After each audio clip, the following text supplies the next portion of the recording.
Hello friends, welcome back to my channel. मैं हूं आपकी फ्रेंड वर्षा। आज की इस वीडियो में यहाँ पर हम बात करेंगे यूपीपीसीएल के असिस्टेंट अकाउंटेंट के बहुत ही इंपॉर्टेंट क्वेश्चंस की। अभी जैसे जैसे हमें लगेगा कि ये क्वेश्चंस आ सकते हैं, वो सारे हम आपके प्रैक्टिस सेट में कवर करते जाएंगे। ठीक है, तो स्टार्ट करते हैं वीडियो को। आपको पसंद आए तो लाइक कीजिए, फ्रेंड्स से शेयर कीजिए, और किसी भी तरह की कोई भी क्वेरी हो तो जरूर बताइएगा। तो चलिए फ्रेंड्स, स्टार्ट करते हैं आज की इस वीडियो को। Depreciation represent a decrease in, यानी कि इस क्वेश्चन में पूछा गया है डेप्रिसिएशन में कमी आती है तो वो हमें क्या बताती है। तो हमें ऑप्शंस को देखना है। ऑप्शंस है हमारे market value of fix assets, यानी कि फिक्स असेट्स की मार्केट वैल्यू में कमी बताती है।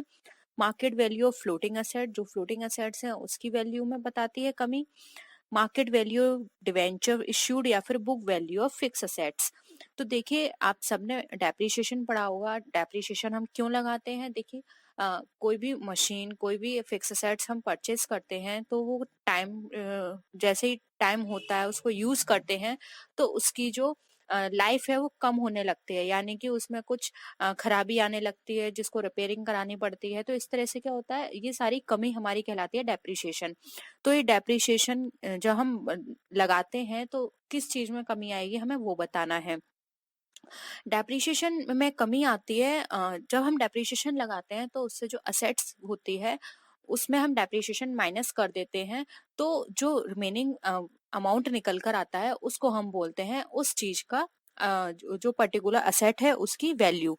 तो यानी कि उसकी वैल्यू कम होती गई, इसलिए यहाँ पे book value of fix assets यहाँ पे राइट आंसर हो जाएगा। वो फिक्स असेट जो है उसकी वैल्यू में जो बुक वैल्यू होती है उसमें कमी आ जाती है, इसलिए यहाँ पे ऑप्शन डी हमारा राइट आंसर होगा। देखिए, market value of fix assets, market value तो उसकी आ, कम होगी ही, क्योंकि देखिए मार्केट वैल्यू कम भी हो सकती है, ज्यादा भी हो सकती है।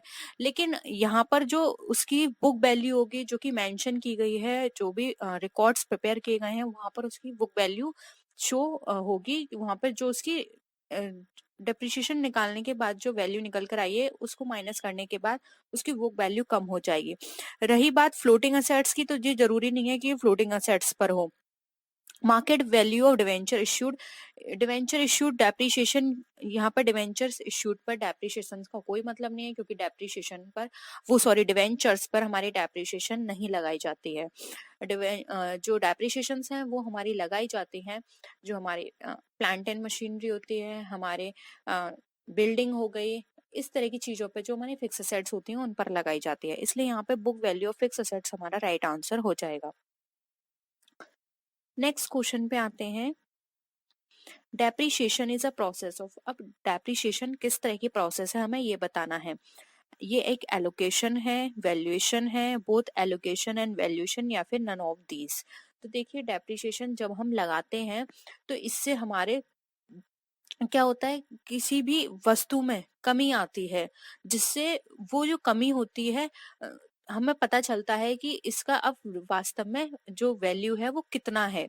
तो इस तरह से क्या होता है, हम उसको कोई अब आपने बहुत सारे मेथड पढ़े होंगे डेप्रिसिएशन के, जिसमें हमारा होता है फिक्स, होता है हमारा डिमिनिशिंग मेथड होता है। तो इसमें क्या होता है, हम एक वैल्यूज को अलोकेट कर रहे हैं कि हमें पर्टिकुलर टाइम में हर मंथ इतनी इतनी वैल्यू लगानी है या फिर इतना माइनस करना है। तो कि हमने क्या किया, एक वैल्यू वहां पे एलोकेट की और वहां पर लास्ट में हम उसकी रियल वैल्यू जो है वो निकालते हैं। तो यहाँ पर बोथ एलोकेशन एंड वैल्यूएशन हमारा राइट आंसर हो जाएगा। डेप्रिसिएशन के अंदर हम एलोकेशन करते हैं एक वैल्यू का, जो कि हर, अगर हम स्ट्रेट लाइन मेथड यूज करें तो हर महीने जो भी सिस्टम है कंपनी का, उस अकॉर्डिंग, उस टाइम पीरियड के अकॉर्डिंग वही वैल्यू हर बार उसको माइनस करेंगे। वैल्यूएशन क्या होता है, हमें राइट वैल्यू पता चलती है कि इतने पर्टिकुलर टाइम पीरियड के अंदर हमारी वैल्यू 0 हो जाएगी या फिर हमारी वैल्यू इतनी कम हो जाएगी। तो ये डेप्रिसिएशन के थ्रू ही हमें पता चलता है, इसलिए ऑप्शन सी हमारा राइट आंसर हो जाएगा। आई होप ये भी क्वेश्चन आपको क्लियर है। नेक्स्ट क्वेश्चन पे आते हैं। Total charge of depreciation and maintenance of assets on the profit and loss account will be uniform under। अब यहाँ पर हमें बताया गया है कि जो भी हमारे डेप्रिसिएशन का जो टोटल चार्ज हमने लगाया था उसकी मेंटेनेंस में असेट्स की, वो हमारे प्रॉफिट एंड लॉस अकाउंट में के मतलब कहाँ पर उसको एक समान दिखाया जाएगा, वो कहाँ पर एक वैल्यू होगी, हमें वो बताना उस मेथड के अंदर। तो देखिए यहाँ पे डिफरेंट मेथड दिए हुए हैं, आपने डेप्रिसिएशन चैप्टर किया होंगे, वहां पर क्वेश्चंस करे होंगे, तो ये सारे मेथड्स आपने पढ़े होंगे। फर्स्ट देखिए यहाँ पर है हमारा straight line method. Straight line method, diminishing balance method, annuity method and depreciation fund method. तो देखिए यहाँ पर आप हम पहले एक एक करके इन सारे मेथड्स को पढ़ लेते हैं। देखिए स्ट्रेट लाइन मेथड में क्या होता है, एक वैल्यू निकाली जाती है और हर महीने या हर 6 महीने में वही वैल्यू उसकी असेट्स की यूज की जाएगी। ठीक है, वही जैसे कि फॉर एग्जांपल मैंने पहले साल निकाली 5,000 रुपए, तो दूसरे साल भी 5,000 रहेगी, तीसरे साल भी 5,000 रहेगी और चौथे साल भी 5,000 रहेगी। ठीक है, फिर आता है diminishing balance method. Diminishing balance method में क्या होता है, फॉर एग्जांपल जैसे कि अभी मैंने आपको ऊपर एग्जांपल बताया था 5,000 है, तो डिमिनिशिंग मेथड में क्या होगा, जैसे असेट्स थी हमारी 40,000 की, 5,000 हमने डेप्रिसिएशन लगाया उस पे। फॉर एग्जाम्पल है 5,000, 5,000 इतना परसेंट होता नहीं है, 500 होगा, लेकिन आप 5,000 मानिए, तो जैसे 40,000 में से 5,000 आपने माइनस किए तो कितना बचा आपके पास, 35। तो जो सेकंड ईयर होगा वहां पे 35,000 पर डेप्रिसिएशन लगेगी, ना कि वो 5,000 वाली होगी। यानी कि हर साल उस जो भी असेट्स का बैलेंस होगा उस पर डेप्रिसिएशन लगाई जाएगी। एन्युटी मेथड, एन्युटी मेथड के अंदर एक एन्युटी टेबल होती है जिसको फॉलो करके वहां पे उसकी असेट्स की जो डेप्रिसिएशन है वो निकाली जाती है। एक एन्युटी टेबल होती है और इसमें जो भी अमाउंट निकल कर आता है उससे मल्टीप्लाई कर दिया जाता है। एन्युटी टेबल में एक वैल्यू होगी, उस वैल्यू को हम लेते हैं और साथ ही साथ उस वैल्यू से जो भी असेट्स की टोटल वैल्यू होगी उसमें मल्टीप्लाई करके एक हमारी वैल्यू निकल कर आएगी जिसको हम डेप्रिशिएबल वैल्यू बोलते हैं, उसको हम शो करते हैं अपने अकाउंट्स में। ठीक है, डेप्रिशिएशन अकाउंट में। फिर आता है डेप्रिसिएशन फंड मेथड। अब देखिए डेप्रिसिएशन फंड मेथड, यहाँ पर एक फंड क्रिएट किया जाता है जिसको सिंकिंग फंड के नाम से भी जाना जाता है।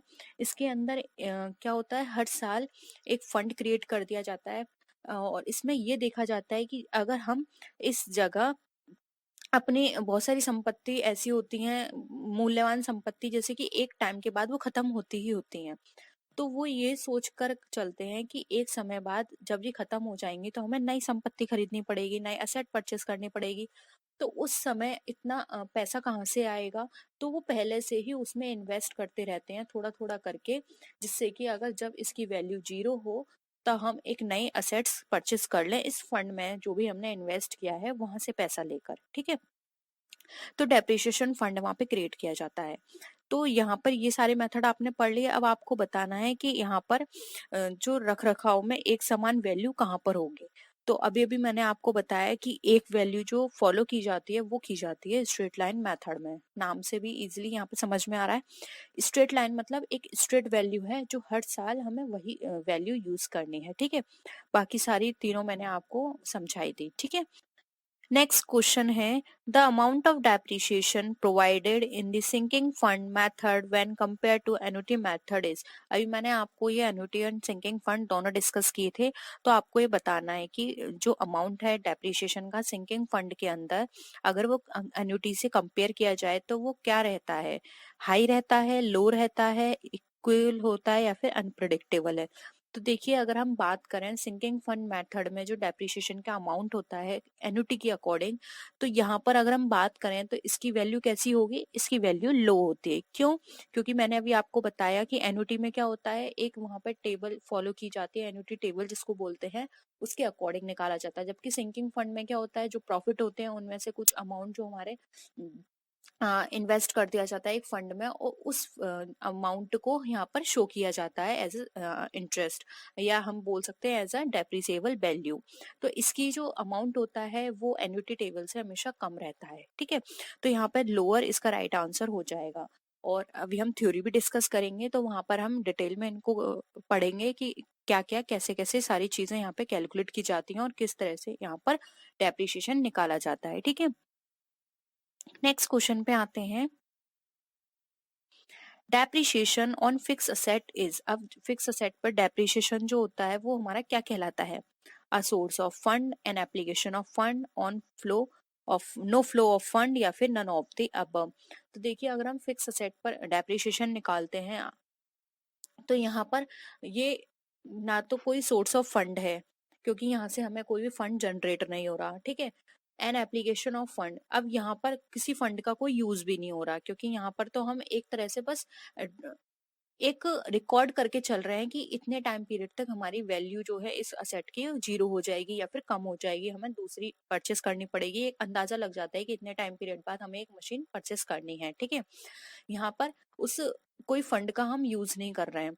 नो फ्लो ऑफ फंड, ये बिल्कुल करेक्ट आंसर है, क्योंकि यहाँ पर जो असेट है उसकी बस हमने उसके लाइफ के अकॉर्डिंग, जो भी उसकी लाइफ है उसके अकॉर्डिंग हम यहाँ पे डेप्रिसिएशन निकाल लेते हैं, जिससे हमें पता चल जाता है कि कितने टाइम बाद इसकी क्या वैल्यू रहेगी। यहाँ पे फंड का कुछ भी लेना देना नहीं है, ना हमारे पास फंड जनरेट हो रहा है और ना ही हमारे पास से कहीं फंड इन्वेस्ट हो रहा है या फिर यूज हो रहा है, ठीक है। तो ये नो फ्लो ऑफ फंड यहाँ पे हमारा राइट आंसर हो जाएगा, ठीक है। तो आई होप ये भी क्वेश्चन आपको पूरी तरह से क्लियर है। नेक्स्ट क्वेश्चन पे आते हैं। What is generally accepted basis of valuation of fixed assets? अब यहाँ पर हमें बताना है कि अब इनमें से कौन सा जो है जनरली एक्सेप्टेड बेसिस है हमारा। अगर हम फिक्स असेट में बात करें, डेप्रिसिएशन का कौन सा है जो कि जनरली एक्सेप्टेड होता है या फिर हर कोई उसको फॉलो करता है उस मेथड को। ऑप्शन है historical cost less depreciation, replacement cost, net realisable value या फिर हिस्टोरिकल कॉस्ट। तो देखिए यहाँ पर अगर हम बात करें historical cost less depreciation, replacement cost क्या होती है, इसमें एक वैल्यू जो होती है उसको रिप्लेस करके इस वैल्यू को निकाला जाता है। नेट रिलाइजेबल वैल्यू क्या होती है, जो टोटल जो लास्ट में हमें सारे इंस्टॉलेशन या जो भी हमने उसमें रिपेयरिंग करी है उन सारी खर्चों को निकालने के बाद ये नेट रिलाइजेबल वैल्यू निकल कर आती है। और हिस्टोरिकल कॉस्ट होती है जो कि पहले से हमारी बुक्स में मेंशन है। और फर्स्ट है हमारी हिस्टोरिकल कॉस्ट लेस डेप्रिसिएशन। तो देखिए अगर हम फिक्स्ड असेट पर बात करें तो उसकी एक निश्चित दर से जो लागत होती है उस पर कॉस्ट माइनस की जाती है, एक पर्टिकुलर अमाउंट वहां पे निकाला जाता है कि इतना अमाउंट हमारा डेप्रिसिएशन का है इस असेट में। अब आप सबको पता है कि जब भी हम डेप्रिसिएशन निकालते हैं तो वो कैसे निकालते हैं, चाहे उसका बाजार मूल्य ज्यादा हो या प्रतिस्थापना मूल्य उससे कम हो या ज्यादा हो, उसके बेसिस पर ये किया जाता है। तो यहाँ पर किस तरह से निकाला जाता है, जो भी उसकी हिस्टोरिकल कॉस्ट होती है माइनस उसमें डेप्रिसिएशन कर दी जाती है, उसके बेसिस पर यहाँ पर ये वैल्यूएशन इसका किया जाता है। तो सबसे ज्यादा जो एक्सेप्टेड मेथड है इसके अंदर वो है हमारा option number A, historical cost less depreciation, ठीक है। रिप्लेसमेंट वैल्यू यहाँ पर ज्यादा रिलायबल नहीं है, नेट रिलाइजेबल वैल्यू भी इतना लोग नहीं मानते और ना ही historical cost.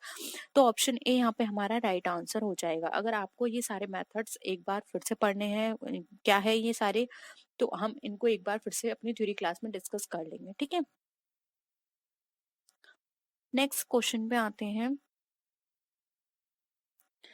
In which method of calculating depreciation interest on the cost of the asset is taken into consideration?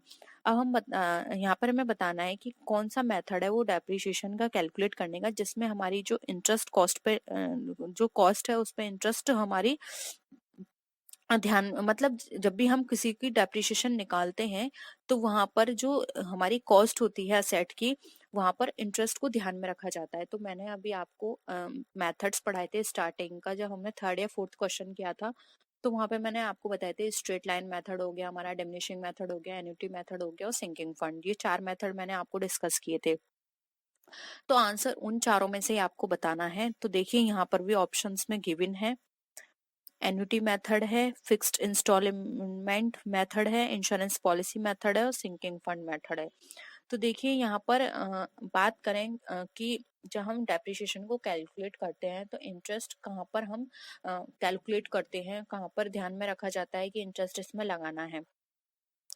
तो देखिए यहाँ पर ऑप्शन जो है एन्युटी मेथड, ये हमारा राइट आंसर होगा। एन्युटी मेथड के अंदर हम इंटरेस्ट भी निकालते हैं, क्योंकि मैंने आप को बताया था कि एन्युटी मेथड में क्या होता है कि कोई भी जब हम निकालते हैं ब्याज, इंटरेस्ट इसके अंदर निकालते हैं या फिर जब हम इसमें डिमिनिशिंग डेप्रिसिएशन निकालते हैं तो डेप्रिसिएशन की वैल्यू क्या होती है इसमें सेम होती है, यानी कि एक एन्युटी टेबल से हमने एक वैल्यू ली, उसके बेसिस पर हमने असेट से मल्टीप्लाई करके वो वैल्यू निकाली और हर साल हम उतनी ही वैल्यू निकालेंगे एज अ डेप्रिसिएशन।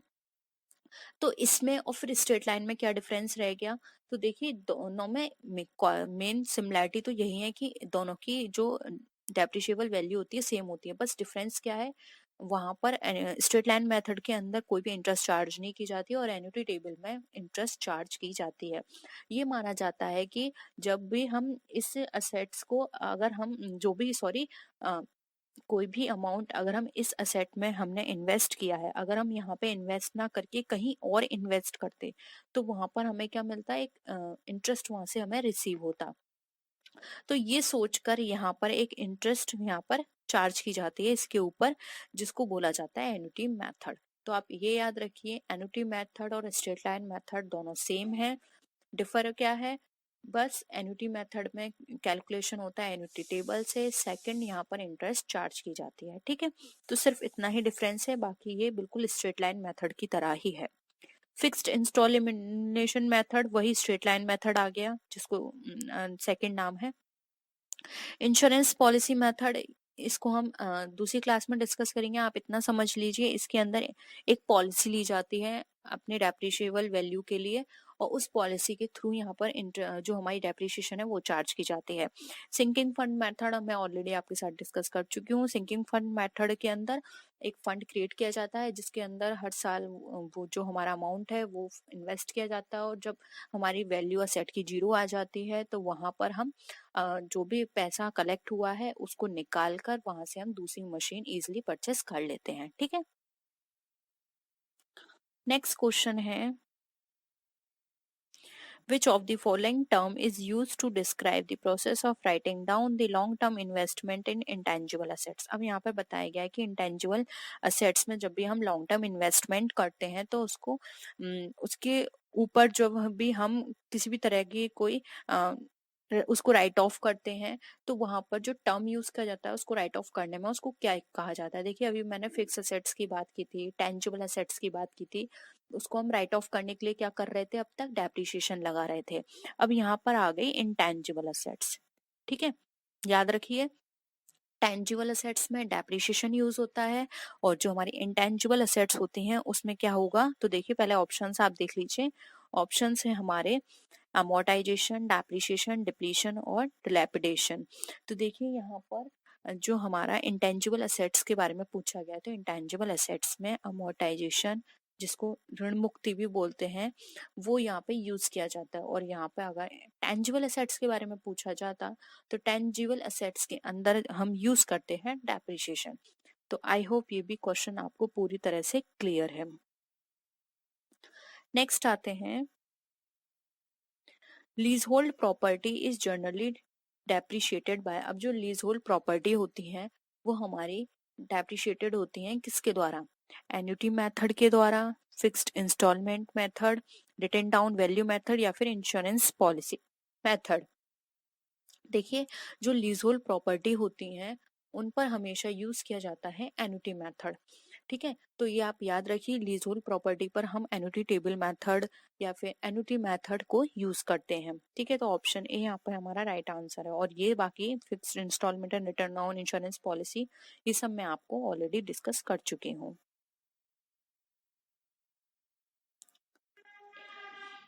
नेक्स्ट है, generally accepted basis of valuation of a fix asset is. अब देखिए ये ना घुमा के फिर से ये क्वेश्चन पूछ लिया कि जो जर्नली एक्सेप्टेड जो मेथड है वैल्यूएशन का फिक्स असेट में वो कौन सा है? Replacement cost, net realisable value, historical cost less depreciation या फिर कॉस्ट और market value whichever is lower. तो देखिए यहाँ पर मैं आपको ऑलरेडी ये बता चुकी हूँ, तो आंसर ये रहा हमारा हिस्टोरिकल कॉस्ट लेस डेप्रिसिएशन। ठीक है, तो ऑप्शन सी यहाँ पे हमारा राइट आंसर है। नेक्स्ट क्वेश्चन है, which of the following is not a source of fund. अब इसमें से कौन सा हमारा सोर्स ऑफ फंड नहीं है, हमें ये बताना है। Purchase of machinery, profit earn during the year, issue of share capital या फिर लॉन्ग टर्म लोन रेस्ड। तो इसमें से बताना है कौन सा हमारा सोर्स ऑफ फंड नहीं है। तो देखिए यहाँ पर अगर हम सोर्स ऑफ फंड की बात करें तो फर्स्ट ऑप्शन को छोड़कर बाकी सारे से हमें कहीं ना कहीं से कैसे ना कैसे हमें क्या मिल रहा है, फंड मिल रहा है। देखिए, जब हम प्रॉफिट अर्न करते हैं ड्यूरिंग द ईयर तो हमारे पास क्या आया, फंड आया एज अ अर्निंग, ठीक है। और इश्यू ऑफ शेयर कैपिटल, जब हमने शेयर कैपिटल इश्यू किए तब भी हमें क्या मिला, जो हमने कॉल्स ली सारी, हम फिर चाहे एप्लीकेशन हो सब फिर हमारा अलॉटमेंट हो, फर्स्ट कॉल हो, सेकंड कॉल हो, इन पर हमें क्या मिला, फंड मिला। फिर आया लॉन्ग टर्म लोन रेस, जब हमें लोन मिला तो लोन से हमें, जब हम लोन लेते हैं, लोन मिलता है तो हमें क्या मिलता है, फंड मिलता है। तो कहीं ना कहीं ये सारे ऑप्शंस हमारे सोर्स ऑफ फंड के मेथड में आते हैं। लेकिन यहाँ पर बात करें परचेज ऑफ मशीनरी, तो ये सोर्स ऑफ फंड नहीं है। यहाँ से तो हमारे पास मशीनरी आई और हमारे पास से फंड गया, सोर्स मतलब हमने मिला नहीं है, हमारे पास से गया है। इसलिए यहाँ पे ऑप्शन परचेज ऑफ मशीनरी हमारा राइट आंसर हो जाएगा। नेक्स्ट क्वेश्चन है, under which of the following methods the asset is shown at original cost throughout its life। हमें बताना है इस मेथड के ऐसा कौन सा मेथड है जिसके अंदर हमारी जो असेट्स है उसकी original cost through out life एक जैसी रहती है, straight line, diminishing balance, depreciation fund, या फिर नन ऑफ दीज। तो देखिए, यहाँ पर अगर हम बात करें तो पूरी जीवन काल में उसकी जो है कॉस्ट कैसी रहेगी, ओरिजिनल कॉस्ट पे वो शो करेगी। तो वो ओरिजिनल कॉस्ट पे हमारी शो करती है डेप्रिसिएशन फंड में, क्योंकि मैंने आपको बताया था कि यहाँ पे जो डेप्रिसिएशन अमाउंट है उसका एक फंड क्रिएट कर दिया जाता है और उस फंड के नाम से वहां पे शो होता रहता है, ठीक है। तो यहाँ पर ऑप्शन सी हमारा राइट आंसर हो जाएगा। इसमें स्ट्रेट लाइन में भी हमारी वैल्यू एक हद तक क्या हो जाती है, जीरो हो जाती है, और डिमिनिशिंग में जीरो नहीं होती लेकिन कम होती रहती है। लेकिन ओरिजिनल कॉस्ट हमारी डेप्रिसिएशन फंड में रहेगी, जिसको हम सिंकिंग फंड के नाम से भी जानते हैं। तो ऑप्शन सी यहाँ पे हमारा राइट आंसर है। नेक्स्ट क्वेश्चन है, ऑब्सलेंस मीन्स डिक्लाइन। अब ऑब्सलेंस मीन्स हमें बताना है, ठीक है, क्या होता है declining in the value due to. अब जब वैल्यू में कमी आ जाती है तो किसके कारण क्या होता है उसमें, फॉल इन मार्केट प्राइस, जो उसके मार्केट प्राइस है वो कम हो जाते हैं। फिजिकल वियर एंड टेयर, यानी कि फिजिकली वियर एंड टेयर का मतलब यहाँ पे देखिए हिंदी में सही नहीं आया। फिजिकल वियर एंड टेयर का मतलब है उसमें टूट फूट हो जाती है। इनोवेशन यानी नई हो जाती है, या फिर एफ्लक्स ऑफ टाइम यानी समय का प्रवाह, या फिर अगर हम इसको और दूसरे नाम से लें तो ये है हमारा समय बीत जाना, ठीक है। तो ऑब्सलेंस मीन्स का मतलब अगर हम बात करें तो यहाँ पर obsolescence mean decline in the value due to. अब किसके कारण ऑब्सलेंस माना जाता है, ऑब्सलेंस माना जाता है हमारा कोई भी नई प्रोडक्ट या फिर कोई नई मशीनरी, कोई नई टेक्नोलॉजी मार्केट में आ जाती है, तो इससे क्या होता है, हमारे प्रोडक्ट जो होता है जो हमारे पास पहले से है वो ऑब्सलेंस में चला जाता है। फॉर एग्जाम्पल, अगर आपके पास कोई प्लांट है, ठीक है, कोई प्लांट है या कोई मशीनरी है, वो आपके कंपनी में वर्क करती है और उसको काम करने में या फिर जितना आपको प्रोडक्ट चाहिए वो कम से कम 5 घंटे में तैयार होता है उतना माल। अब मार्केट में कोई ऐसा नई मशीनरी आ गई जो उतनी ही क्वांटिटी को 2 घंटे में प्रिपेयर कर देती है, तो इससे क्या होगा, हर कोई फिर उसी मशीन की तरफ मूव कर जाएगा। और आप खुद भी सोचोगे कि जो प्रोडक्ट मुझे 5 घंटे में मिलते हैं वो मुझे 2 घंटे में मिल रहे हैं, तो इससे मेरी क्या हो रही है, मेरी इलेक्ट्रिसिटी बच रही है, वर्कर्स की जो लेबर है वो बच रही है, और या फिर मैं उतने घंटे में और ज्यादा प्रिपेयर करवा सकता हूँ। तो आप क्या है, आपकी वो जो मशीनरी है वो आप उसकी जो वैल्यू एकदम डाउन हो जाएगी, वो ऑब्सलेंस में चली जाएगी। तो यहाँ पे ऑब्सलेंस होता है हमारा इनोवेशन से, किसी भी तरह का कोई भी टेक्नोलॉजी आ गई नई, कोई और वैल्यूज में ऐड हो गई जिसकी वजह से वो नए प्रोडक्ट जो है वो हमें और भी ज्यादा बेनिफिट प्रोवाइड कर सकता है। तो इस कारण ये होता है। तो यहाँ पे ऑप्शन सी जो है वो हमारा राइट आंसर हो जाएगा, इनोवेशन। नेक्स्ट क्वेश्चन है, the term amortization is generally use to indicate the fall in value of the following. अब जो amortization वर्ड है जो जनरली यूज किया जाता है वो कहाँ पे यूज किया जाता है, किसकी वैल्यू को में गिरावट आएगी तो वहां पे उसको इंडिकेट करता है ये वर्ड।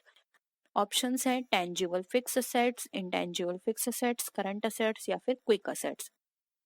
देखिए, अगर हम बात करें तो ये भी हम डिस्कस कर चुके हैं, टेंजिबल असेट्स डेप्रिसिएशन के लिए होता है और इंटेंजिबल असेट्स हमारा अमोर्टाइजेशन के लिए होता है। तो यहाँ पे ऑप्शन बी हमारा इंटेंजिबल असेट्स राइट आंसर हो जाएगा। Current assets and quick assets पे कोई भी इस तरह की चीजें नहीं लगाई जाती। Which principle has to be applied for calculating the profit of the business for an accounting period? बताइए कौन सा प्रिंसिपल आप अप्लाई करेंगे जब आप बिजनेस के प्रॉफिट को कैलकुलेट करेंगे अकाउंटिंग पीरियड के। Dual aspect, principle of matching of revenue and expenses, principle of full disclosure या फिर प्रिंसिपल ऑफ एक्सपेंसेस। बहुत ही सिंपल है।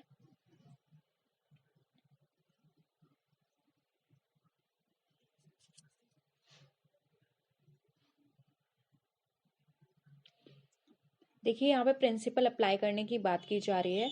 तो आप प्रॉफिट कैसे निकालेंगे जब आपको पता होगा कि आपके टोटल इनकम यानी कि रेवेन्यू और टोटल एक्सपेंसेस आपके कितने हुए हैं, और उनमें जो डिफरेंस होगा वही आपको प्रॉफिट और लॉस के बारे में बताएगा। इसलिए principle of matching of revenue and expenses आपका यहाँ पे राइट आंसर हो जाए, क्योंकि यही आपको बता सकता है कि आपका प्रॉफिट हुआ है या आपका लॉस हुआ है। ठीक है, नेक्स्ट देखिए, those business expenses which affect directly the profits for the accounting period are called revenue expenditure, capital expenditure, deferred revenue expenditure या फिर none of the above।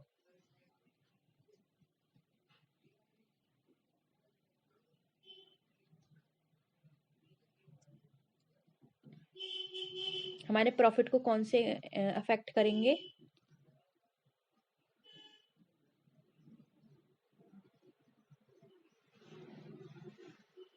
देखिए यहाँ पे डायरेक्टली बात की जा रही है तो रेवेन्यू एक्सपेंडिचर होंगे, क्योंकि डे टू डे एक्सपेंसेस ऐसे होते हैं जो कि हमारे डायरेक्ट प्रॉफिट को इफेक्ट कर सकते हैं। इसलिए हमें यहाँ पर ऑप्शन ए राइट आंसर हो जाएगा, रेवेन्यू एक्सपेंडिचर। ठीक है, नेक्स्ट क्वेश्चन देखिए, the revenue expenditure is shown in. अब जो रेवेन्यू एक्सपेंडिचर कहाँ दिखाए जाते हैं? Profit and loss account, trading accounting, balance sheet या फिर ऑल ऑफ द अबव।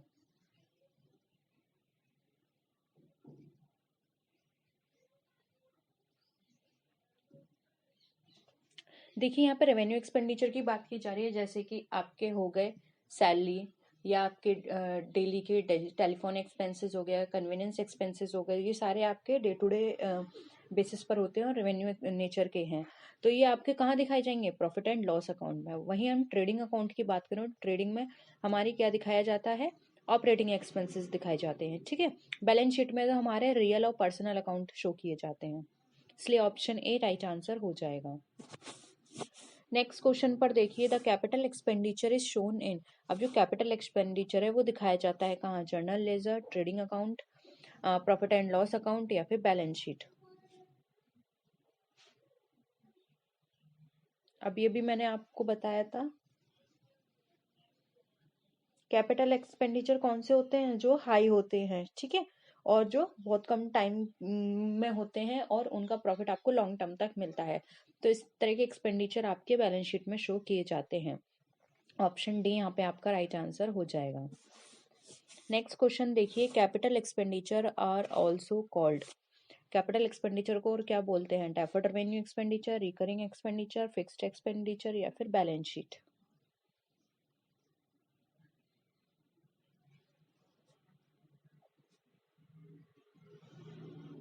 आप यहाँ पे एक्सपेंडिचर लिख लीजिएगा, तो कैपिटल एक्सपेंडिचर आपके बैलेंस शीट एक्सपेंडिचर कहलाते हैं। ठीक है,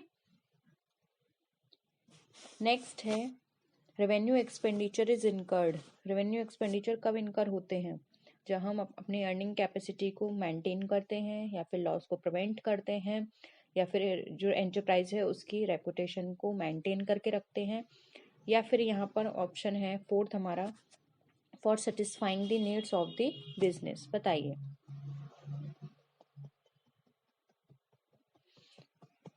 देखिए, अर्निंग कैपेसिटी को मेंटेन करने के लिए रेवेन्यू एक्सपेंडिचर हमारे किए जाते हैं। ये सिर्फ कुछ टाइम तक के लिए हमें प्रॉफिट प्रोवाइड करते हैं, जबकि जो रेवेन्यू कैपिटल एक्सपेंडिचर होते हैं वो लॉन्ग टर्म तक हमें बेनिफिट देते हैं। ठीक है, देखिए अभी मैंने आपको कैपिटल के बारे में बताया था, अब कैपिटल एक्सपेंडिचर भी आपसे यहाँ पे पूछ लिया। बताइए, अनफॉर्सिन लॉसेस को प्रिवेंट करने के लिए, अर्निंग कैपेसिटी के लिए। तो ये तो ऑप्शन कट गया, क्योंकि अर्निंग कैपेसिटी तो हमारी रेवेन्यू एक्सपेंडिचर के लिए होती है। फिर गुडविल को मेंटेन करने के लिए, या फिर नन ऑफ दी अबव। क्या होगा आंसर?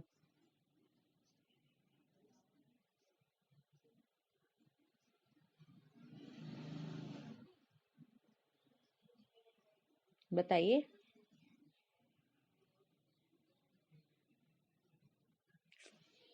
देखिए यहाँ भी यही सारे ऑप्शंस थे, तब आपने क्या बताया था, और यहाँ बताइए।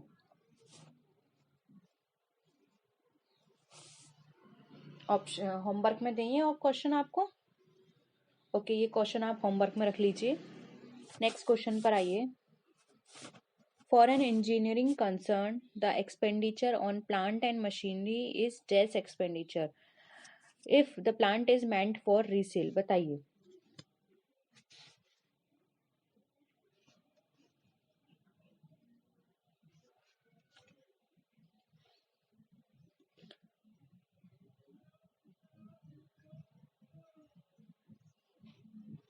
देखिए प्लांट एंड मशीनरी पे आपने कुछ एक्सपेंडिचर किया है, और वो आपको रीसेल के लिए रखना है। तो ये छोटे मोटे, यानी आपने रिपेयर कराई है उसको, ठीक है, तो ये छोटा खर्चा हो गया, रेवेन्यू आपका कंसिडर किया जाएगा। नेक्स्ट है, आपने डिवेंचर इश्यू किए हैं, उस पर आपके खर्चे हुए हैं, वो क्या है? Capital, deferred expenditure, revenue expenditure, या फिर none of the above. Simple है, डिवेंचर आपका किस नेचर का है? कैपिटल नेचर का है, और उस पर जो खर्चे हो रहे हैं वो क्या होंगे? वो भी कैपिटल नेचर के होंगे, इसलिए यहाँ पे कैपिटल एक्सपेंडिचर आपका राइट आंसर हो जाएगा, ऑप्शन सी। ठीक है, नेक्स्ट क्वेश्चन देखिए। आपने जर्नल रिपेयर की है एक बिल्डिंग की, कैपिटल एक्सपेंडिचर है, डेफर्ड रेवेन्यू एक्सपेंडिचर है, रेवेन्यू एक्सपेंडिचर है, या फिर नन ऑफ द अबव। किस तरह का एक्सपेंडिचर ये आपको लगता है?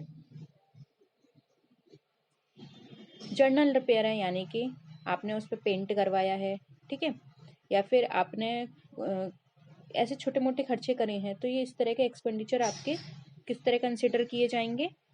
रेवेन्यू एक्सपेंडिचर में। ठीक है, नेक्स्ट क्वेश्चन पर आइए।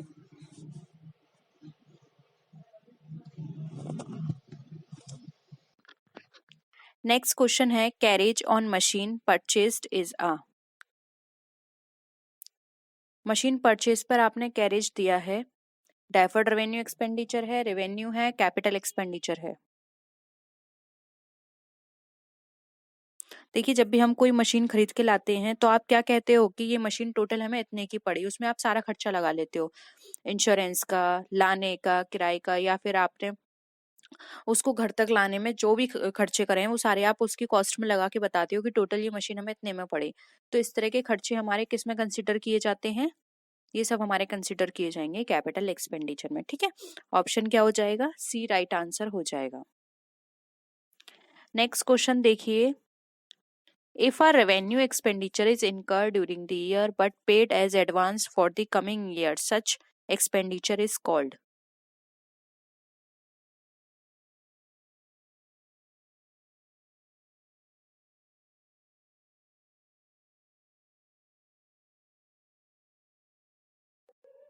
एक रेवेन्यू एक्सपेंडिचर आपका इनकर हुआ है, लेकिन वो एडवांस पे कर दिया है कमिंग इन ईयर्स के लिए, तो क्या होगा इस तरह का एक्सपेंडिचर? डेफर्ड हो जाएगा। ठीक है, क्योंकि इसको हम धीरे धीरे राइट ऑफ करेंगे, इसलिए ये डेफर्ड रेवेन्यू एक्सपेंडिचर कहलाएगा। ओके, नेक्स्ट आइए। Conversion into cash of any asset except stock is.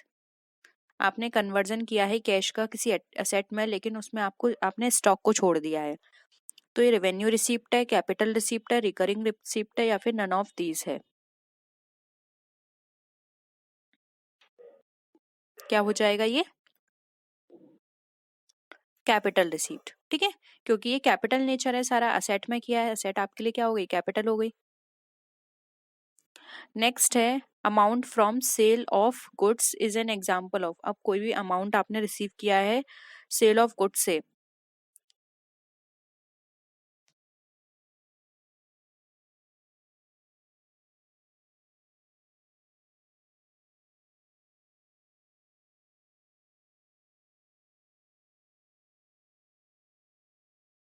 क्या हो जाएगा, ए हो जाएगा रेवेन्यू एक्सपेंड रिसीप्ट। ठीक है, ये आपका एक रेवेन्यू रिसीप्ट है, क्योंकि माल तो आप डेली बेसिस पे बेचते हो, ऐसा तो नहीं है ना कि आपने महीने में या साल में एक बार बेच रहे हो। हाँ, इसकी जगह अगर वो होती है आपकी असेट, कि आपने असेट को सेल करके पैसे कमाए, तो वो आपका कैपिटल की तरह ट्रीट किया जाता है। ठीक है, नेक्स्ट है, लॉस हुआ है आपका शेयर और डिवेंचर को इश्यू करने में। बताइए किस तरह का लॉस है।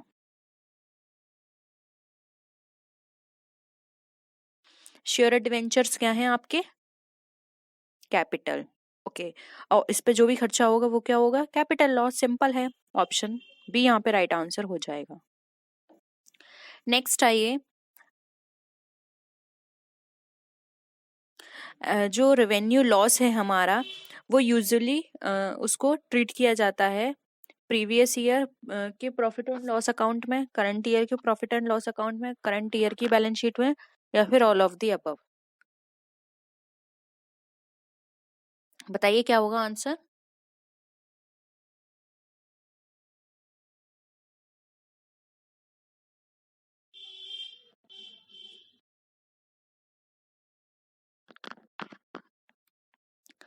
बी राइट आंसर हो जाएगा, current years profit and loss account. Okay, B यहाँ पे राइट आंसर है। नेक्स्ट है, opening stock is added to D. अब ओपनिंग स्टॉक ऐड किया जाता है सेल्स, फ्रेट, सेल्स रिटर्न या फिर परचेज में। आप डेली क्लासेस ले रहे हैं तो आपको पता होगा ये क्वेश्चन। मैं आपको इससे रिलेटेड एक और क्वेश्चन जो इस कॉन्सेप्ट से रिलेटेड है वो आपको करा चुकी हूँ, तो आप इसका इजीली आंसर कर सकते हैं। क्या होगा, डी राइट आंसर हो जाएगा, क्योंकि ओपनिंग स्टॉक को हम परचेज में ऐड करते हैं और क्लोजिंग स्टॉक की बात की जाए तो वो सेल्स में ऐड किया जाता है। ठीक है, नेक्स्ट क्वेश्चन देखिए, closing stock is added to sheet. ये क्वेश्चन मैंने आपको इसका आंसर आपको मैंने पहले ही बता दिया, तो अब तो आप इसका आंसर इजीली कर सकते हैं। क्या हो जाएगा, सेल। ठीक है, नेक्स्ट क्वेश्चन देखिए, एक आपको बोनस पॉइंट मिल गया। ठीक है, वो मैंने ही रिवील कर दिया। नेक्स्ट क्वेश्चन देखिए, the businessman purchase goods for ₹2000 but at present its market value is ₹2500, it will be valued at. अब ये किस पे वैल्यूड होगा, बताइए आप इसको किस वैल्यू पे ट्रीट करेंगे या शो करेंगे इसको। देखिए, मार्केट में कितनी भी वैल्यू, आपने कोई भी माल परचेज किया है तो जिसमें आपने परचेज किया आपको उसी वैल्यू पर उसको शो करना पड़ेगा, फिर वो ज्यादा में परचेज किया हो या कम में परचेज किया हो, इसलिए यहाँ पे ऑप्शन ए राइट आंसर हो जाएगा। ठीक है, नेक्स्ट क्वेश्चन देखिए, वेजेस आपकी दिखाई जाती है किस साइड में ट्रेडिंग अकाउंट के। बहुत ही सिंपल क्वेश्चन है, कहाँ दिखाओगे वेजेस, डेबिट साइड में। ठीक है, क्यों, क्योंकि ये हमारे लिए खर्चा है और जितने भी एक्सपेंडिचर होते हैं वो डेबिट साइड होते हैं और जितनी भी इनकम होती हैं वो हमारी क्रेडिट साइड जाती हैं। ठीक है, if income is rupees 16,000 and debited to capital fund is rupees 4,300, expenditure is, अब हमारा एक्सपेंडिचर कितना होगा आपको ये बताना है। 20,400, 20,300, बताइए कितना होगा, ऑप्शंस आपके सामने हैं।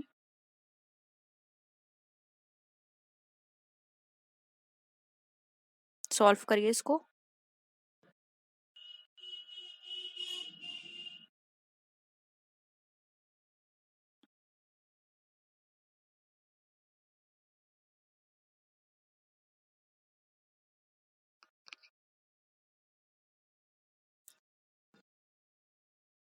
देखिए, सिंपल है, एक्सपेंडिचर दे रखा है, वो एक्सपेंडिचर निकालना है और आपको इनकम और कैपिटल फंड दे रखा है डेबिटेड साइड का। ठीक है, तो आपको क्या करना होगा, ये जो 16,000 रुपए हैं और ये डेबिट बैलेंस है इसका 4,300।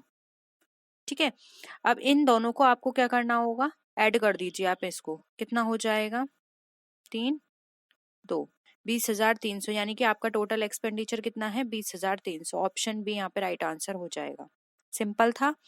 नेक्स्ट क्वेश्चन पर आइए, the closing balance of the recipient and payments account represents, क्या रिप्रेजेंट करता है?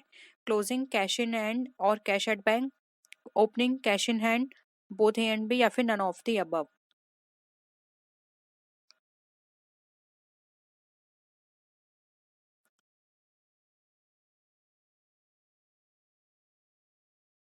देखिए, रिसिप्ट्स एंड पेमेंट्स अकाउंट्स के जो क्लोजिंग बैलेंस है वो हमें ये बताता है कि हमारा जो क्लोजिंग अमाउंट है वो या तो हमारे हाथ में है या फिर हमारे बैंक में है, क्लोजिंग कैश इन हैंड या फिर कैश एट बैंक। ठीक है, तो ऑप्शन ए यहाँ पे हमारा राइट आंसर हो जाएगा। नेक्स्ट क्वेश्चन पर आइए। Expenditure is shown on the dash side of the income and expenditure account, credit, debit, both A and B, या फिर नन ऑफ दीज।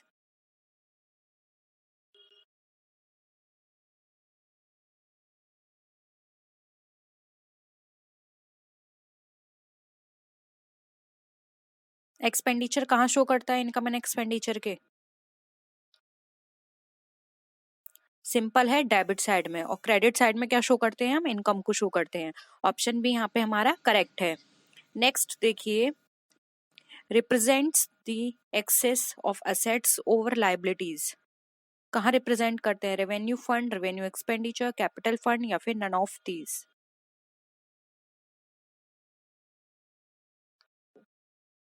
यहाँ पे एक्सेस किसका बता रहे हैं? असेट का। किसके ऊपर? लाइबिलिटीज के ऊपर। यानी कि हमारा ये क्या शो कर रहा है? ये हमारा शो कर रहा है कैपिटल फंड को। ऑप्शन सी यहाँ पे राइट आंसर हो जाएगा। और अगर यहाँ पर हम बात करते excess of liabilities over asset, वो क्या शो करता? वो नीचे कमेंट सेक्शन में बताइए कि वो फिर हम उसको कहाँ शो करते। ठीक है, नेक्स्ट क्वेश्चन देखिए। टूर्नामेंट एक्सपेंसेस हमारे कैसे होंगे? पोस्ट करेंगे एज अ एक्सपेंडिचर, डिडक्ट करेंगे टूर्नामेंट फंड से, रिकॉर्ड करेंगे as a deferred revenue expenditure, या फिर रिकॉर्ड करेंगे एज कैपिटल असेट। बताइए।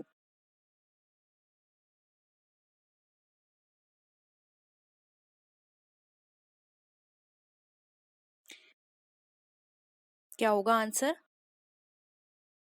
देखिए, यहाँ पे पर्टिकुलर एक्सपेंस की बात की गई है, तो पर्टिकुलर एक्सपेंस है तो पर्टिकुलर फंड से ही डिडक्ट होगा, इसलिए यहाँ पे इसको हम डिडक्ट करेंगे टूर्नामेंट फंड से। ठीक है, ऑप्शन क्या हो जाएगा? बी राइट आंसर हो जाएगा। नेक्स्ट क्वेश्चन पर आइए। लाइफ मेंबरशिप फीस जो है वो हमने रिसीव की है, क्लब के द्वारा रिसीव की गई है, तो ये क्या होगी? कैपिटल रिसीप्ट होगी, और जो लाइबिलिटी में एज अ लाइबिलिटी दिखाई जाएगी बैलेंस शीट के अंदर, या फिर इनकम की तरह शो होगी इनकम एंड एक्सपेंडिचर अकाउंट में, या फिर कैपिटल रिसीप्ट है और ये दिखाई जाएगी asset side of the balance sheet, या फिर रेवेन्यू रिसीप्ट है और ये दिखाई जाएगी बैलेंस शीट में एज एन असेट। बताइए, आप लाइफ मेंबरशिप फी जो एक क्लब ने रिसीव करी है वो किस तरह से उसका ट्रीटमेंट करेगा?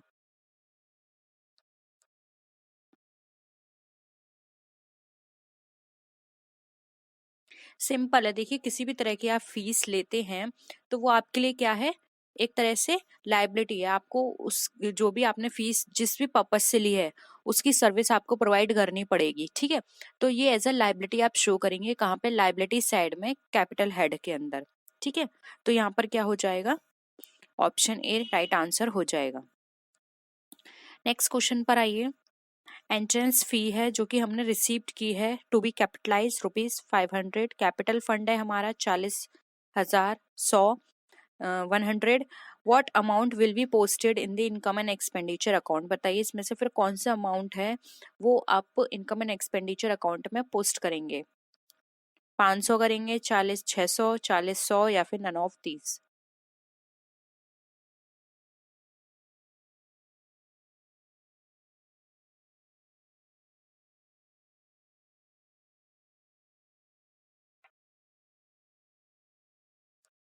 देखिए, यहाँ पर हम बात करें इनकम एंड एक्सपेंडिचर अकाउंट की, तो कोई भी अमाउंट हम इसमें से शो नहीं करेंगे, क्योंकि ये हमारा जो 500 रुपये यहाँ पे कैपिटलाइज्ड है, और जो हमारा कैपिटल फंड है ये सब बैलेंस शीट में जाएगी। इनकम एंड एक्सपेंडिचर अकाउंट में कुछ भी शो नहीं किया जाएगा, इसलिए ऑप्शन डी यहाँ पे नन ऑफ दीज हमारा राइट आंसर हो जाएगा। क्लियर है कॉन्सेप्ट सबको? देखिए अब next question. Cost of good sold जो है वो 11,16,000 का है। सेल जो है हमारी वो 12,40,000 की है। तो वहां पर हमें ग्रॉस प्रॉफिट निकालना है। बताइए ग्रॉस प्रॉफिट हमारा क्या होगा।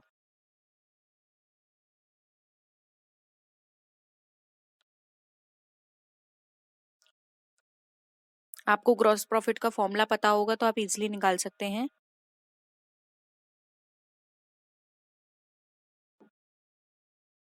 देखिए ग्रॉस प्रॉफिट का जो फॉर्मूला होता है वो होता है sales minus cost of good sold. ठीक है, सिंपल है। सेल्स आपकी यहाँ पर कितनी दे रखा है, 12,40,000, और कॉस्ट ऑफ गुड सोल्ड कितना दे रखा है, 11,60,000, सॉरी 16,000, 11,16,000। तो आप इसको इससे माइनस कर दीजिए, आपका निकल कर आ जाएगा 1,24,000। ऑप्शन बी यहाँ पे आपका करेक्ट हो जाएगा। ठीक है, नेक्स्ट क्वेश्चन पर आइए। What is the amount of gross profit, यानी कि आपको ग्रॉस प्रॉफिट का अमाउंट निकालना है जब आपका ओपनिंग स्टॉक 1,200 रुपए, क्लोजिंग स्टॉक 750 रुपए, सेल्स आपकी 30,000 की और कॉस्ट ऑफ गुड सोल्ड आपका 22,750 रुपए है। तो उस कंडीशन में आपको अपना ग्रॉस प्रॉफिट निकालना होगा। अभी तक तो सेल और पहले वाले क्वेश्चन में सेल और ग्रॉस प्रॉफिट दिया था, अब यहाँ पर आपको ये सारी चीजें दी हुई हैं, तो अब आप निकालिए कैसे निकालेंगे।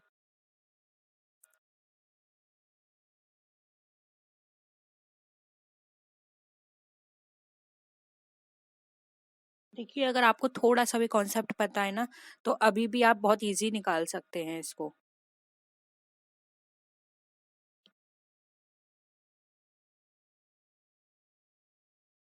देखें, देखिए यहाँ पर ओपनिंग स्टॉक और क्लोजिंग स्टॉक भी आपको दे रखा है। तो ये मैं आपको बता दूं, ओपनिंग स्टॉक जो और जो क्लोजिंग स्टॉक दे रखा है ना, वो सिर्फ और सिर्फ आपको कंफ्यूज करने के लिए दे रखा है। इसका यहाँ पे कोई ट्रीटमेंट नहीं होगा। तो ओपनिंग स्टॉक कट गया, क्लोजिंग स्टॉक कट गया, बचा क्या क्या यहाँ पे, sales minus cost of goods sold. तो अब आप इसको माइनस कर दीजिए। सेल आपके पास कितनी है, 30,000 रुपए की। कॉस्ट ऑफ गुड्स सोल्ड कितना है, 22,750 रुपए। आंसर आपका कितना निकल कर आ जाएगा, 7,250 रुपए। कहाँ पर है, ऑप्शन सी में। ठीक है, यहाँ पर इन्होंने जो आपको क्लोजिंग स्टॉक और जो ओपनिंग स्टॉक है कंफ्यूज करने के लिए दे रखे हैं। इस क्वेश्चन को देखिए। अब आपको यहाँ पे क्लोजिंग स्टॉक निकालना है जब आपका opening stock 4,500, cost of good sold 54,500 और परचेज आपकी 60,000 की दे रखी है। निकालिए आप क्लोजिंग स्टॉक कैसे निकालेंगे।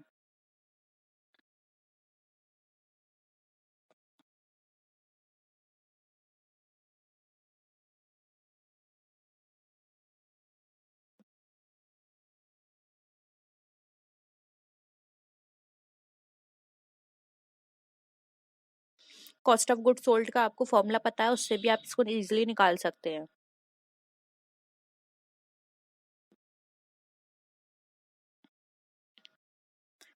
देखिए मैं आपको एक फॉर्मूला बता देती हूँ, उससे फिर आप सॉल्व करना। देखो, cost of good sold equal to opening stock plus, एक मिनट,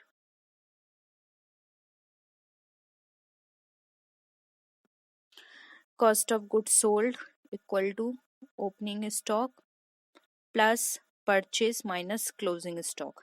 अब आप निकालिए। यहाँ पर आपको क्या है, क्लोजिंग स्टॉक निकालना है, तो क्लोजिंग स्टॉक को बाहर ले आइए और कॉस्ट ऑफ गुड सोल्ड को अंदर ले जाइए।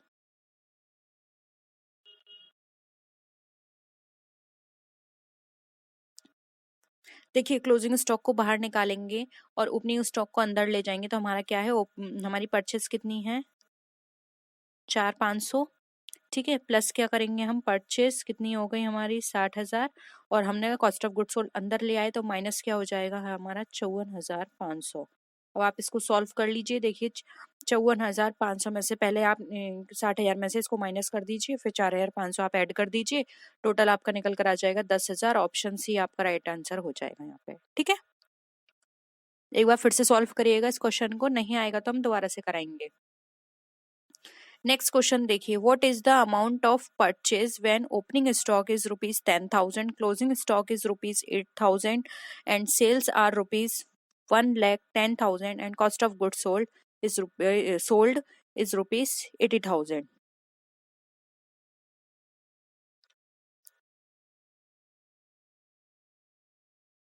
अगेन यहाँ पर आपको कॉस्ट ऑफ गुड सोल्ड के फॉर्मूले से आप निकाल सकते हैं। कॉस्ट ऑफ गुड सोल्ड दे रखा है, उसको आप अंदर रख लीजिए और आपको निकालना क्या है, यहाँ पर परचेज निकालनी है। परचेज को आप बाहर ले आइए।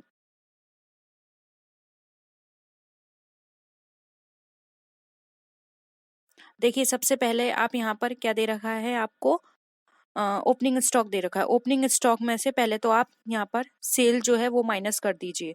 तो 10,000 में से 8,000 आप माइनस कर देंगे, बचा आपके पास 2,000। अब आपके पास क्या बचा यहाँ पर, 80,000 क्लोजिंग स्टॉक 10,000। एक मिनट, सेल आपकी यहाँ पर दे रखी है,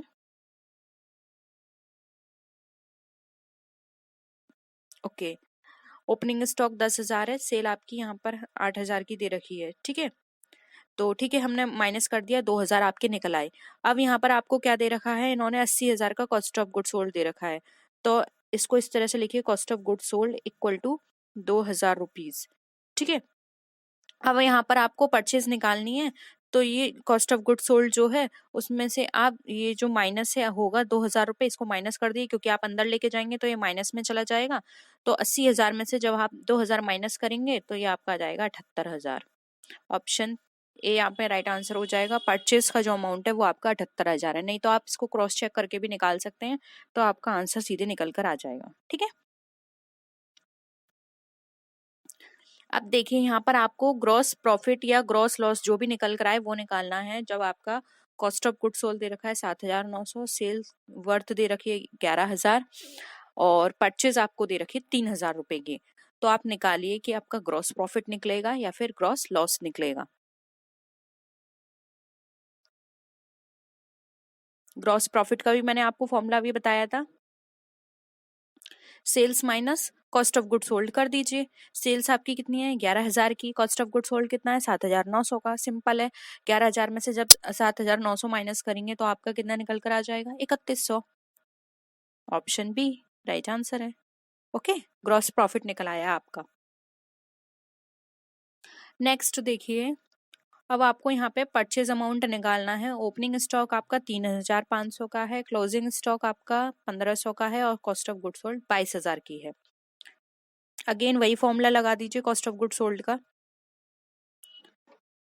opening stock plus purchase minus closing stock. Purchase नहीं दे रखी है, परचेज को बाहर ले आइए।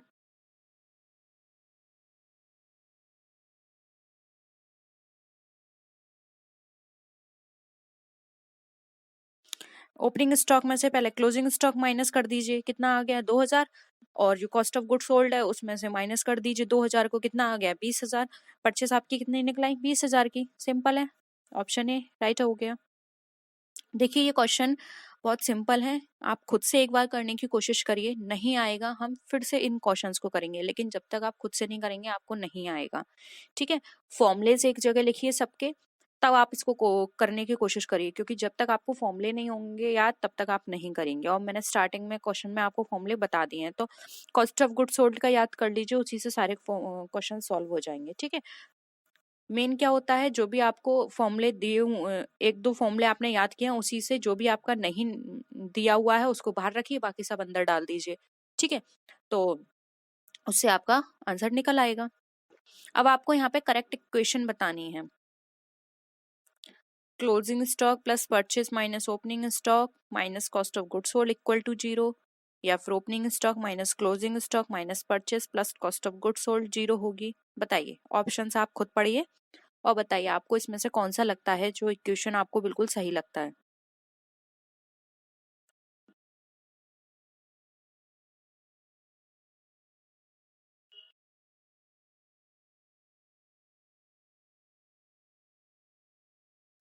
कौन सा वाला हो जाएगा, ऑप्शन सी, क्योंकि देखिए परचेस में हम ओपनिंग स्टॉक प्लस करते हैं, आपको पता है, और जो हमारा क्लोजिंग स्टॉक है उसमें से हम cost of goods sold minus करते हैं, और फिर इन दोनों को आपस में अगेन हम माइनस करेंगे, यानी कि जो ओपनिंग स्टॉक वाली बैलेंस होगी उसको क्लोजिंग स्टॉक वाले बैलेंस से हम माइनस करेंगे, तो आपका यहाँ पे 0 निकल कर आ जाएगा, ठीक है।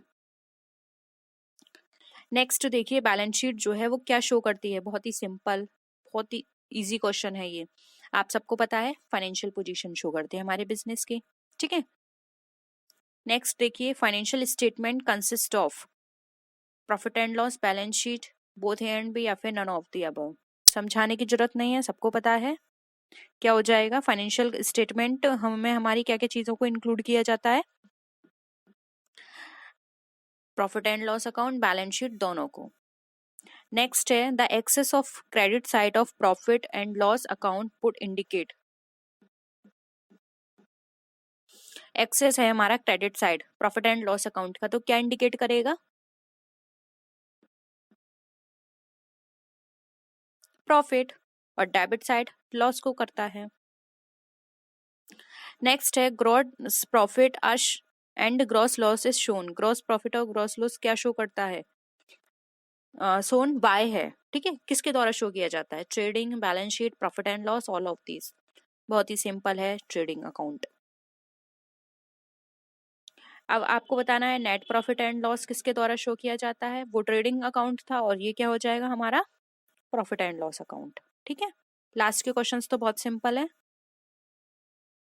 अब देखिए, all the accounts pertaining to revenue and expenditure are real accounts, nominal accounts, personal account, none of these.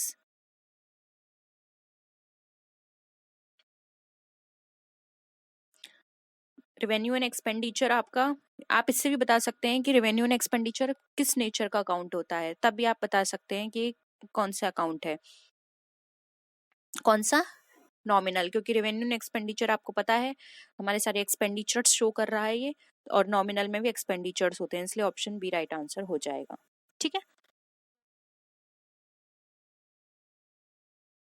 If the expenses is recorded as wages and salary it will go to, यानी कि अगर हमारे expenses wages और salary की तरह record किए जा रहे हैं तो ये कहाँ रिकॉर्ड किए जाएंगे, balance sheet, trading account, profit and loss account, या फिर नन ऑफ दीज।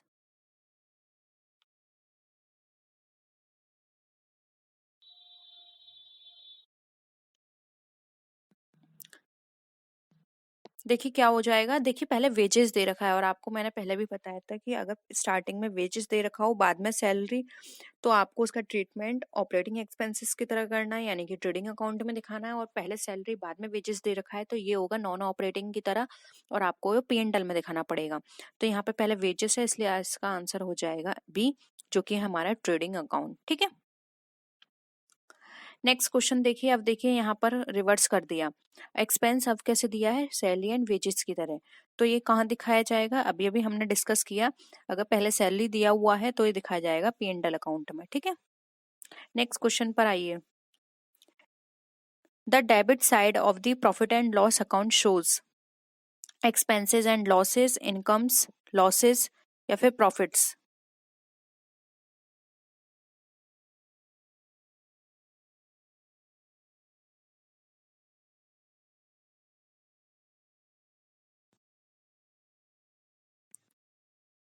क्या हो जाएगा आंसर इसका, डेबिट साइड में हम दिखाते हैं सारे एक्सपेंसेस और लॉसेस को, क्रेडिट साइड की बात करें तो हम सारे इनकम्स दिखाते हैं, ठीक है।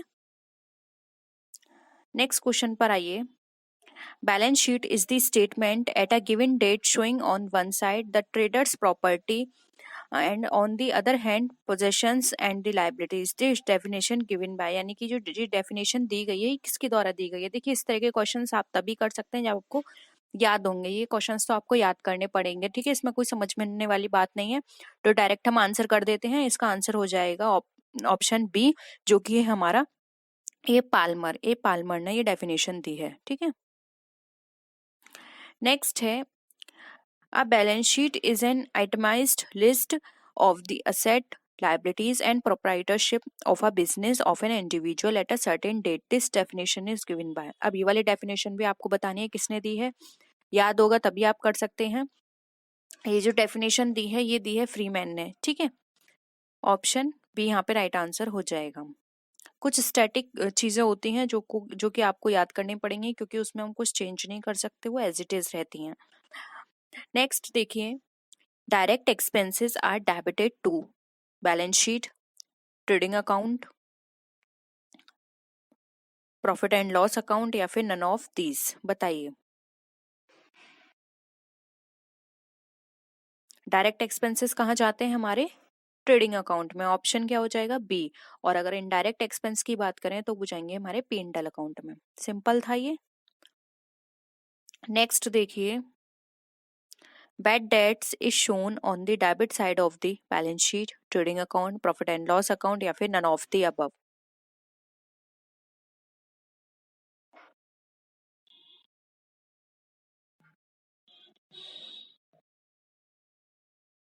बैड डेट कहाँ दिखाए जाएंगे? प्रॉफिट एंड लॉस अकाउंट में, ठीक है, क्योंकि ये हमारे कैसे हैं, डायरेक्ट नहीं है, नॉन डायरेक्ट है, ठीक है।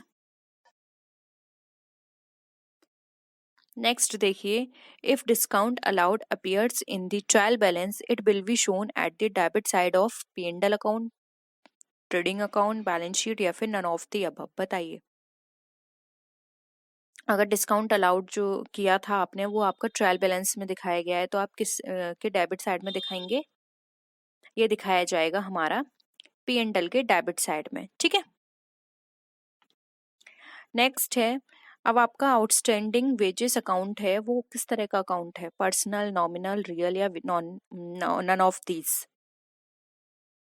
मैंने टाइप ऑफ अकाउंट की आपके साथ शॉर्ट डिस्कस की थी, तो वो अगर आपने देखी है तो आप इजीली बता सकते हैं। उसमें मैंने स्पेशली यही एग्जांपल लिया था आउटस्टैंडिंग वेजेस का। क्या हो जाएगा? ए। ये हमारा पर्सनल अकाउंट है, और कौन सा वाला पर्सनल अकाउंट है ये बताइए? ये हमारा है रिप्रेजेंटेटिव पर्सन अकाउंट, ठीक है। नेक्स्ट है, आउटस्टैंडिंग वेजेस अकाउंट हमारा दिखाया जाता है बैलेंस शीट के किस साइड में? Asset, liability, both A and B या फिर नन ऑफ दीज।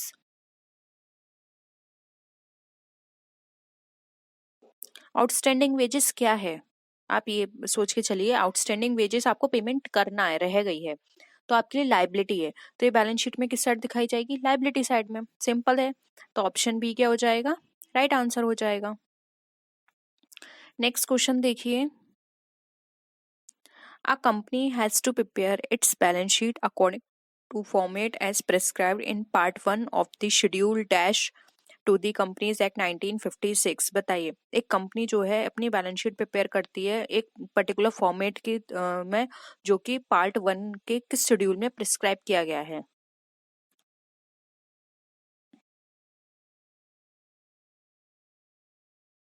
क्या हो जाएगा आंसर? शेड्यूल 6 के पार्ट 1 में ये डिस्क्राइब किया गया है अकॉर्डिंग टू कंपनीज एक्ट 1956, ठीक है। तो क्या हो जाएगा? ऑप्शन ए यहाँ पे हमारा राइट आंसर हो जाएगा। नेक्स्ट क्वेश्चन है, according to which section the balance sheet of a company shall give a true and fair view of the state of affairs of the company?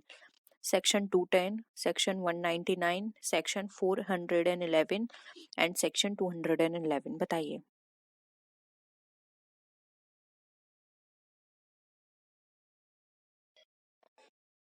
किस section में बताया गया है ये?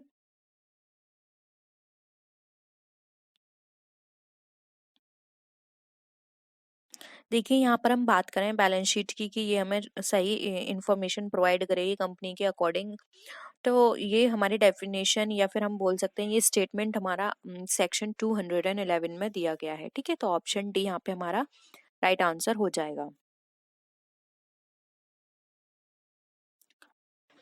नेक्स्ट क्वेश्चन पर आइए, if there is any debit balance in profit and loss account it is shown as. अगर हमारा कोई भी प्रॉफिट एंड लॉस का डेबिट बैलेंस है तो वो कहाँ दिखाया जाएगा? रिजर्व में से डिडक्ट करेंगे, या फिर इसका कोई ट्रीटमेंट नहीं होगा, या फिर रिजर्व में ऐड कर दिया जाएगा, या फिर नन ऑफ दीज, बताइए।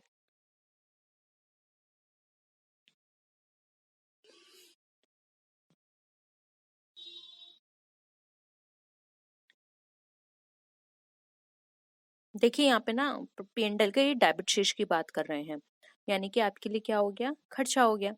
तो ये डेबिट की बात करेंगे तो ये आपको रिजर्व में से डिडक्ट करके दिखाना पड़ेगा, और अगर यहाँ पे क्रेडिट बैलेंस की बात करते तो ये आपका एडिशन हो जाता है रिजर्व के अंदर, इसलिए यहाँ पे ऑप्शन ए राइट आंसर हो जाएगा, डिडक्शन फ्रॉम द रिजर्व्स, ठीक है। नेक्स्ट क्वेश्चन देखिए, अमाउंट दे रखा है आपको रिजर्व एंड सरप्लस का, वो निकालना है आपको, रिजर्व एंड सरप्लस का अमाउंट। आपके जर्नल रिजर्व्स दे रखे हैं 4,42,000 के, प्रॉफिट एंड लॉस अकाउंट दे रखा है 2,58,000 का, शेयर फॉरफिटेड अकाउंट है आपका 22,000 का, और शेयर प्रीमियम अकाउंट है आपका 2 लाख का। अब आपको यहाँ पर रिजर्व एंड सरप्लस का अपना अमाउंट निकालना है, कैलकुलेट करिए।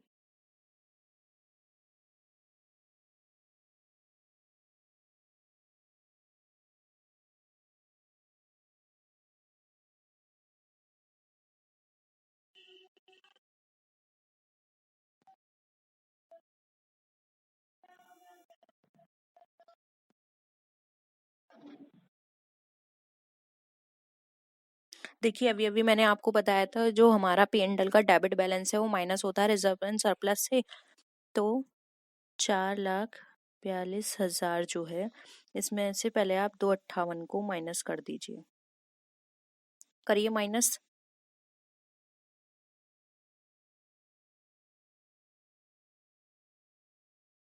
कितना आया? 84,000। ठीक है। अब आप यहाँ पर आपको क्या दे रखा है, शेयर प्रीमियम अकाउंट दे रखा है और शेयर फॉरफिचर्ड अकाउंट दे रखा है 22,000 का। तो पहले इस 2 लाख में से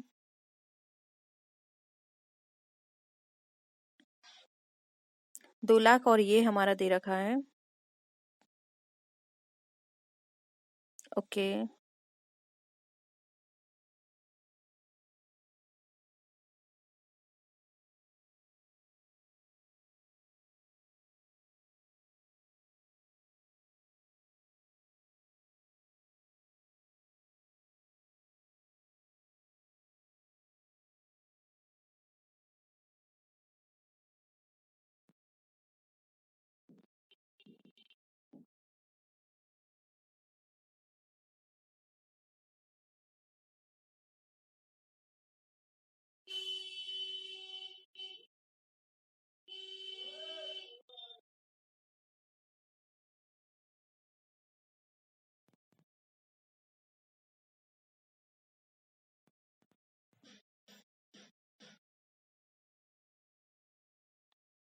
देखिए यहाँ पर हम इसको सॉल्व करते हैं।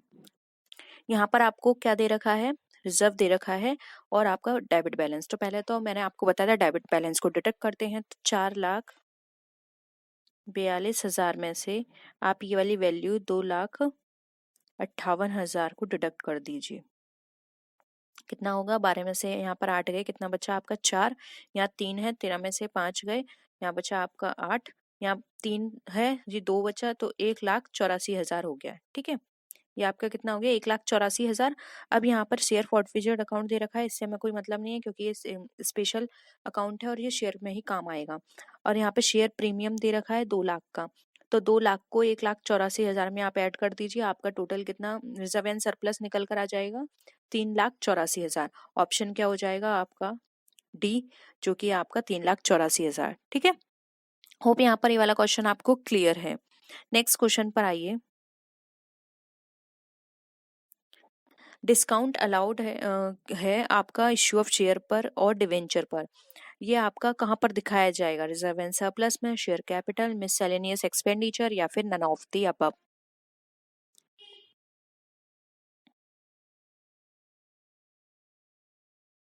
इजिली आप बता सकते हैं। देखिए इसमें कहीं भी रिजर्व एंड सरप्लस की बात नहीं कर रहे, ना ही शेयर कैपिटल से रिलेटेड है। ये आपका एक तरह से खर्चा है क्योंकि आपने डिस्काउंट अलाउड किया है, तो आपके लिए एक्सपेंडिचर है, तो आपका ये जाएगा मिससेलेनियस एक्सपेंडिचर में। ठीक है, ऑप्शन सी आपका यहाँ पे राइट आंसर हो जाएगा। नेक्स्ट क्वेश्चन पर आइए। अब आपको बताना है इसमें से कौन सा सेक्शन है जो कि आपको प्रोविजन, किस section, which section makes provision for extension of financial year. ठीक है, यहाँ पर आपको बताना है सेक्शन जो कि आपके फाइनेंशियल ईयर को एक्सटेंड करने के लिए काम आता है होल्डिंग कंपनी और सब्सिडरी कंपनी के। सेक्शन 216, सेक्शन 220, सेक्शन 210 या सेक्शन 213।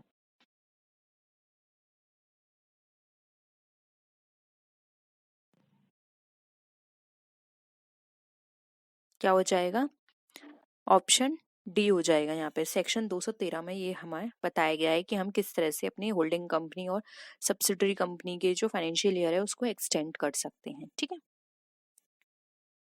नेक्स्ट है section 218 of the companies act 1956, provision for penalty for improper issue, circulation और पब्लिकेशन ऑफ, ठीक है। तो आपको बताना है ये इसका इन सब का जो प्रावधान है वो कहाँ है। ट्रेडिंग अकाउंट के लिए है, पीएनडल के लिए है, बैलेंस शीट और पीएनडल दोनों के लिए है, या फिर ऑल ऑफ दी अबव, बताइए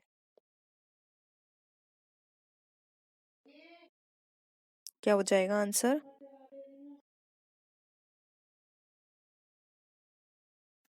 सी देखो यहाँ पर राइट आंसर हो जाएगा बैलेंस शीट और प्रॉफिट एंड लॉस अकाउंट दोनों में से कोई भी हो सकता है, जिसके लिए ये हमारा सेक्शन बनाया गया है कि अगर इसमें हम प्रॉपर इश्यू कर रहे हैं, सर्कुलेट कर रहे हैं या पब्लिक कर रहे हैं तो इसके लिए पेनल्टी बताई गई है इसके अंदर, ठीक है। नेक्स्ट है the copies of the balance sheet and P&L account shall be filed with the registrar within 30 days after the statutory meeting, interim meeting, annual journal meeting, या फिर all of the above, बताइए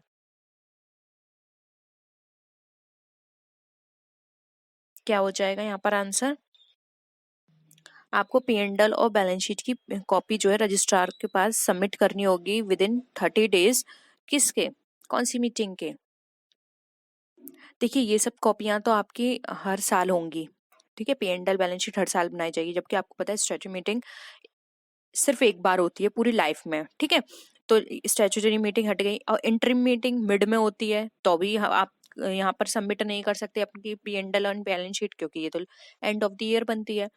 अपने आप आ गया annual journal meeting, क्योंकि last में बनती है, तो एनुअल जर्नल मीटिंग के विद इन 30 डेज के अंदर आपको ये अपनी बैलेंस शीट और P&L की कॉपीज अपने रजिस्ट्रार के पास सबमिट करनी होंगी, ठीक है।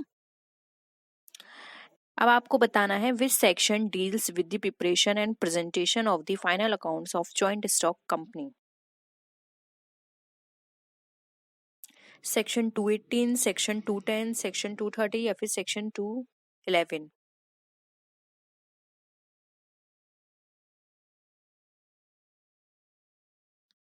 क्या हो जाएगा आंसर।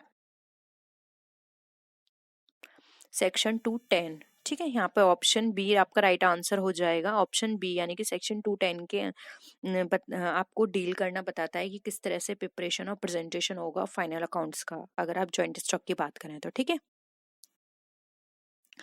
बहुत ही सिंपल क्वेश्चन है और इम्पोर्टेंट भी है। अब आपको यहाँ पे गैप की फुल फॉर्म बतानी है। Generally accepted accounting principles, going alliance accounting principles, generally accepted auditing principles, या फिर नन ऑफ द अबव। क्या होता है इसका मतलब गैप का।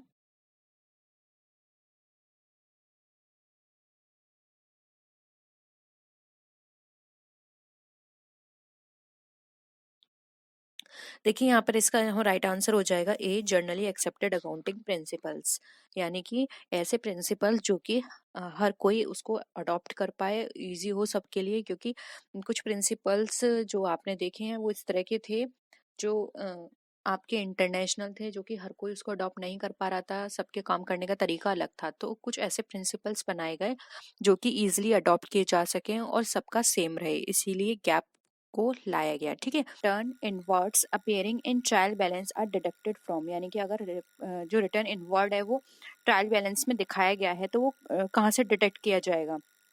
Purchase, sale, sales return inward, या फिर क्लोजिंग स्टॉक, बताइए।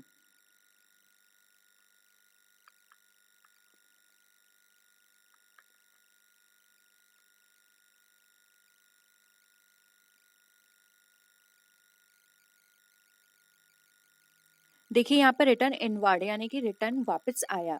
रिटर्न वापस कहाँ से आएगा, जो आपने माल बेचा होगा वहीं से आपको आएगा, ठीक है।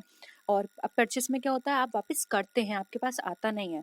तो यहाँ पर जो डिडक्ट किया जाएगा वो हमारा सेल्स से किया जाएगा, इसलिए ऑप्शन बी यहाँ पे हमारा राइट आंसर है। क्लियर है ये क्वेश्चन। नेक्स्ट आते हैं।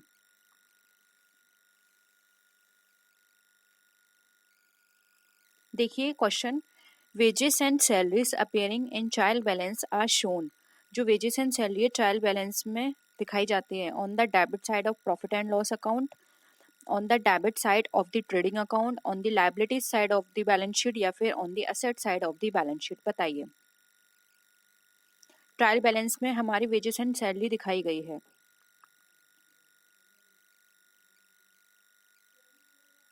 क्या हो जाएगा आंसर? देखिए यहाँ पर ऑप्शन बी राइट आंसर हो जाएगा। देखिए वेजेस एंड सैलरी दी हुई है, इसको आप अच्छे, इस कॉन्सेप्ट को अच्छे से समझ लीजिए। अगर सैलरी और वेजेस दिए होते तो आपको पता है सैलरी तो हमारा बात का काम होता है, तो ये हमारा जाता P&L अकाउंट में, लेकिन यहाँ पे पहले वेजेस दी हुई है, इसलिए हम इसको डेबिट साइड में ट्रेडिंग अकाउंट में डालेंगे। ठीक है, क्लियर है? ये भी बहुत सिंपल है सारे क्वेश्चंस। नेक्स्ट क्वेश्चन देखिए। Freight inward appearing in trial balance is shown. अब फ्रेट इनवर्ड है वो दिखाई गई है ट्रायल बैलेंस के अंदर, वो कहाँ शो की जाएगी? On the debit side of profit and loss account, on the debit side of trading account, on the liability side of the balance sheet या फिर on the asset side of the balance sheet? बताइए।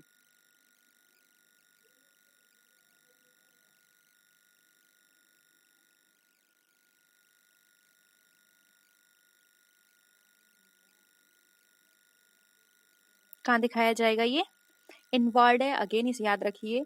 तो ये यहाँ पर हमारे trading account में किया जाएगा, क्योंकि इनवर्ड का मतलब होता है आपने जो माल मंगाया, यानी कि जो रॉ मटेरियल मंगाया उस पर आपने खर्चा किया, तो ये बनाने से पहले का है। तो जो रॉ मटेरियल पे खर्चे किए जाते हैं वो हमारे ट्रेडिंग में दिखाए जाते हैं, और जो माल बनाने के बाद माल कहीं और आपको गोडाउन में भेजना है या फिर कहीं आपको कस्टमर के पास भेजना है, वो सारे खर्चे आपके P&L में जाते हैं, इसलिए यहाँ पे ऑप्शन बी राइट है। ठीक है, नेक्स्ट क्वेश्चन देखिए। Sales of scrap of raw materials appearing in trial balance are shown. Credit side of the P&L account, credit side of manufacturing account, on the credit side of P&L account या फिर none of the above?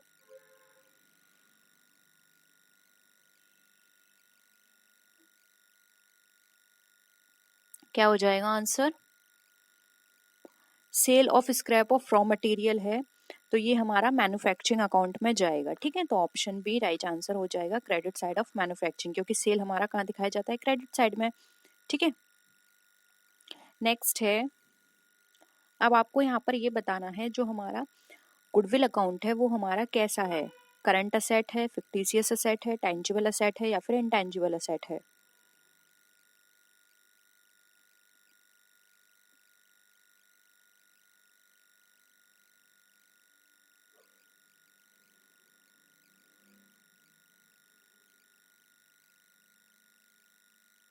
क्या हो जाएगा? Goodwill हमारा कैसा है? Intangible asset. और अगर यहाँ पे रियल, नॉमिनल और पर्सनल पूछा होता तो ये हमारा क्या है? रियल अकाउंट है। ठीक है, तो गुडविल हमारा इंटेंजिबल असेट है, ऑप्शन डी राइट आंसर है। नेक्स्ट क्वेश्चन देखिए। Drawings are deducted from. देखिए आरेखण है, यहाँ पर आप आहरण भी लिख सकते हैं, क्योंकि हिंदी टाइपिंग मुझे नहीं आती है, तो ये सॉफ्टवेयर से मैं करती हूँ, तो आरेखण की जगह आप आहरण लिख लीजिएगा। ठीक है, आहरण से काट लिया जाता है। आहरण कहाँ से डिडक्ट किया जाता है? सेल से, परचेस से, रिटर्न आउटवर्ड से या फिर कैपिटल से?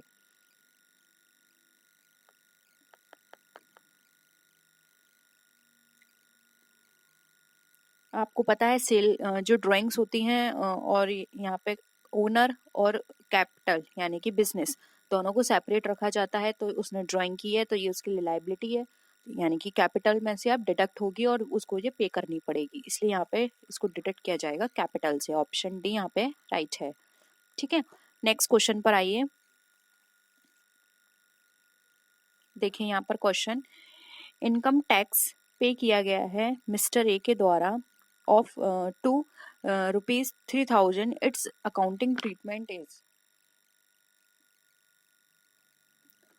कहाँ पर इसका ट्रीटमेंट होगा? मिस्टर ए ने 3,000 रुपए पे किए हैं।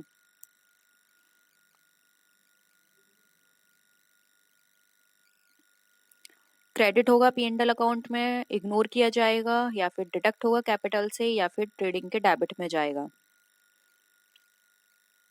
देखिए ट्रेडिंग के डेबिट में तो नहीं जा सकते, क्योंकि उसमें ऑपरेटिंग एक्सपेंसेस आते हैं सारे, और ये ऑपरेटिंग एक्सपेंस नहीं है। ठीक है, इग्नोर भी नहीं कर सकते क्योंकि यहाँ पे हमारा खर्चा तो हुआ है, और क्रेडिट में भी नहीं जा सकते P&L अकाउंट के, क्योंकि ये हमारे लिए कोई इनकम नहीं है, तो ये हम क्या करेंगे? डिडक्ट करेंगे कैपिटल में से। ठीक है, नेक्स्ट क्वेश्चन देखिए। एफ की जो कैपिटल है 1 जनवरी 2002 को 45,000 है, ठीक है। इंटरेस्ट ऑन ड्राइंग्स है 5,000, इंटरेस्ट ऑन कैपिटल है 2,000, ड्राइंग्स उसकी 14,000 की थी, प्रॉफिट उसके पूरे साल का था 15,000। अब आपको 31 दिसंबर को उसकी टोटल कितनी कैपिटल रही वो आपको बतानी है। यहाँ पर थोड़ी कैलकुलेशन है, बताइए।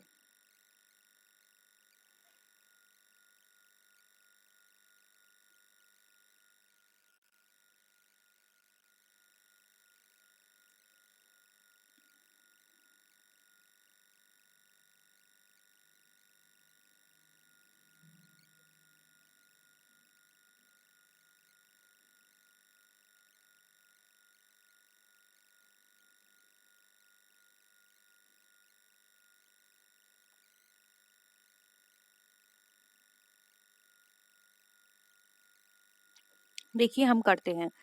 स्टार्टिंग में उनकी कैपिटल कितनी थी? 45,000।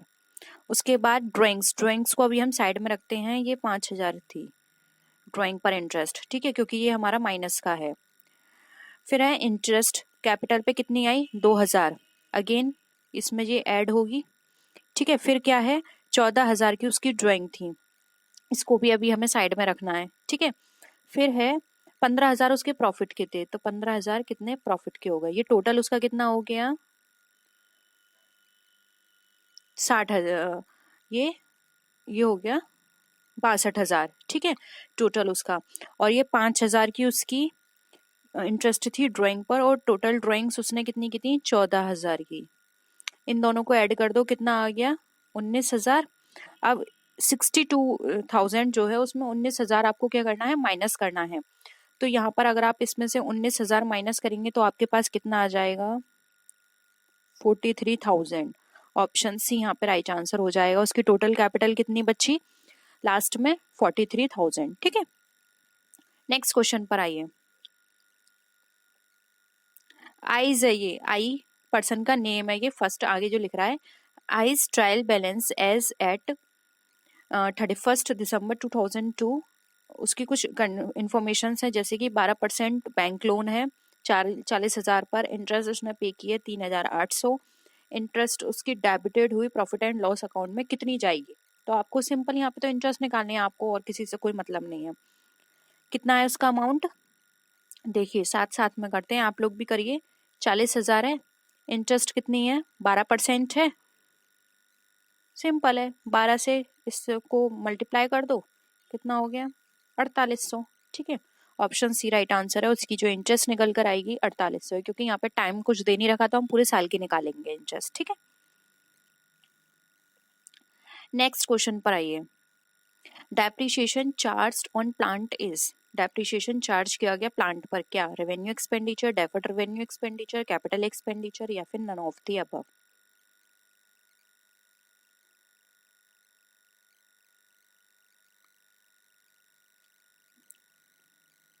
किस तरह का एक्सपेंडिचर है? देखिए प्लांट पर वो डेली बेसिस पे चार्ज किया जाता है, यानी कि आप मंथली लें, क्वार्टरली लें, यानी कि वो फ्रिक्वेंट नेचर का है, ऐसा नहीं है साल में एक बार हो रहा है। तो यहाँ पर ये रेवेन्यू नेचर का हो जाएगा। ऑप्शन क्या है? ए राइट आंसर है। नेक्स्ट क्वेश्चन पर आइए। मशीन की रिपेयरिंग में 1,000 रुपये खर्च किए, ये किस तरह का एक्सपेंडिचर है? कैपिटल, डेफर्ड रेवेन्यू, या फिर रेवेन्यू?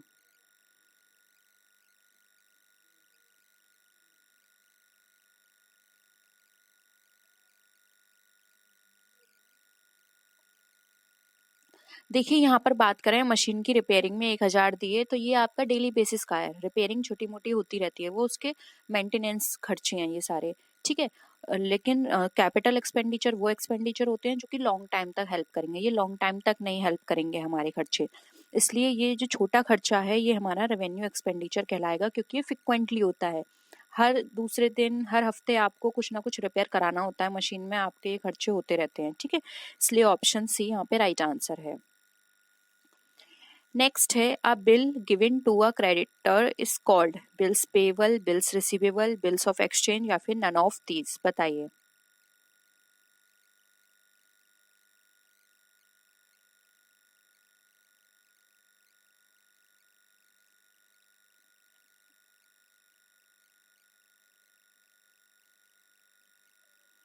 क्या होगा, देखिए एक बिल दिया गया है क्रेडिटर को, तो उसके लिए क्या कहलाएगा, बिल पेबल। ऑप्शन यहाँ पर क्या हो जाएगा, ए राइट आंसर हो जाएगा, बिल्स पेबल। ठीक है, क्रेडिटर को दिया गया है, ऑप्शन ए। और अगर यहाँ पर होता है बिल क्रेडिटर की जगह डेटर का नाम होता तो उसके लिए बिल रिसीवेबल हो जाता है। ठीक है, नेक्स्ट है डेप्रिसिएशन हमारा एक्सपेंडिचर है, कैसा, preliminary expenditure, recurring expenditure, amortised, या फिर none of these.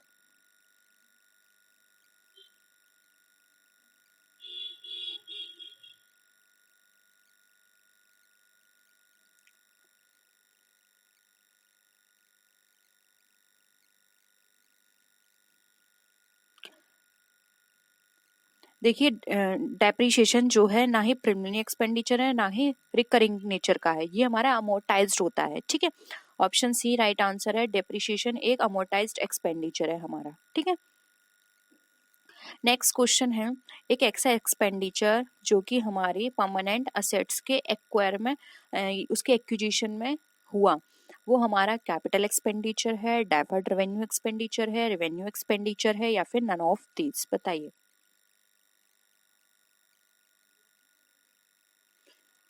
Permanent asset को एक्वायर करने में हुआ ये एक्सपेंडिचर, तो ये हमारा कैपिटल नेचर का है, क्योंकि लॉन्ग टर्म में हेल्प करेगा और ये बड़ा खर्चा है और ये कभी कभी होता है, ऐसा नहीं है हम कोई भी परमानेंट असेट डेली बेसिस पर या मंथली बेसिस पर परचेस कर रहे हैं, ये सालों साल तक चलती है, ये हर 5 या 10 साल बाद इस तरह के एक्सपेंडिचर होते हैं। ठीक है, तो ऑप्शन ए राइट आंसर है। नेक्स्ट है amount paid for acquiring goodwill, goodwill को एक्वायर करने पर आपने कोई अमाउंट पे किया, कैपिटल एक्सपेंडिचर है, डेफर्ड रेवेन्यू एक्सपेंडिचर है, रेवेन्यू एक्सपेंडिचर है, या फिर नन ऑफ द अबव है।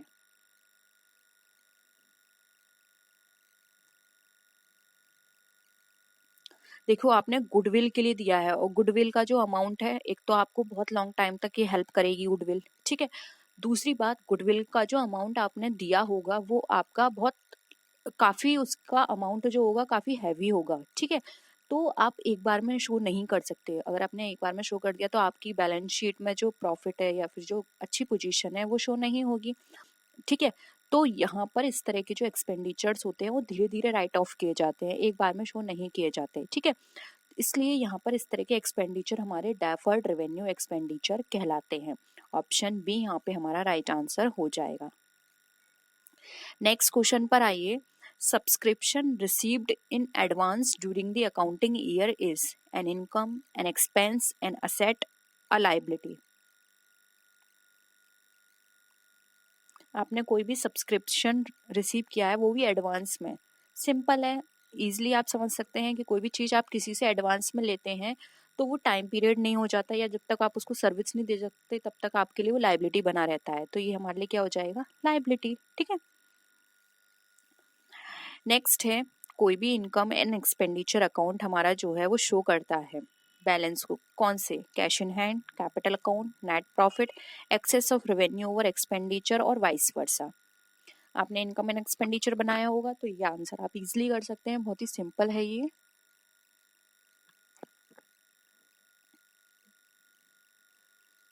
डी यहाँ पर राइट आंसर हो जाएगा। आप सबको पता है जब हम इनकम एक्सपेंडिचर बनाते हैं तो हम उसमें लिखते हैं एक्सेस और रेवेन्यू ओवर एक्सपेंडिचर या फिर excess of expenditure over revenue. ठीक है, तो ऑप्शन डी करेक्ट है। नेक्स्ट है, डोनेशन हमने रिसीव की है किसी स्पेशल पर्पस के लिए, तो क्या होगा, क्रेडिट की जाएगी सेपरेट अकाउंट में और दिखाई जाएगी बैलेंस शीट में, या फिर ट्रीट की जाएगी रेवेन्यू की तरह, या फिर ट्रीट की जाएगी रेवेन्यू की unless the amount is large, जब तक अमाउंट उसका राशि बड़ी ना हो, या फिर वो नॉट रिकॉर्डेड एट ऑल, यानी उसका रिकॉर्डिंग नहीं होगी। बताइए, सिंपल है, डोनेशन रिसीव किया स्पेशल पर्पस के लिए तो सेपरेट दिखाई जाएगी और उसको बैलेंस शीट में भी हम शो करेंगे। ठीक है, ये राइट आंसर है। नेक्स्ट देखिए, अकाउंटिंग ईयर की बिगनिंग की बात करें तो एक क्लब है, उसकी असेट है 19,000 की, लाइबिलिटी है 5,000 की। ठीक है, और उस 1,800 रुपये उसने डेबिट बैलेंस दिखाया है इनकम एंड एक्सपेंडिचर अकाउंट में, तो ओपनिंग कैपिटल उसकी कितनी होगी।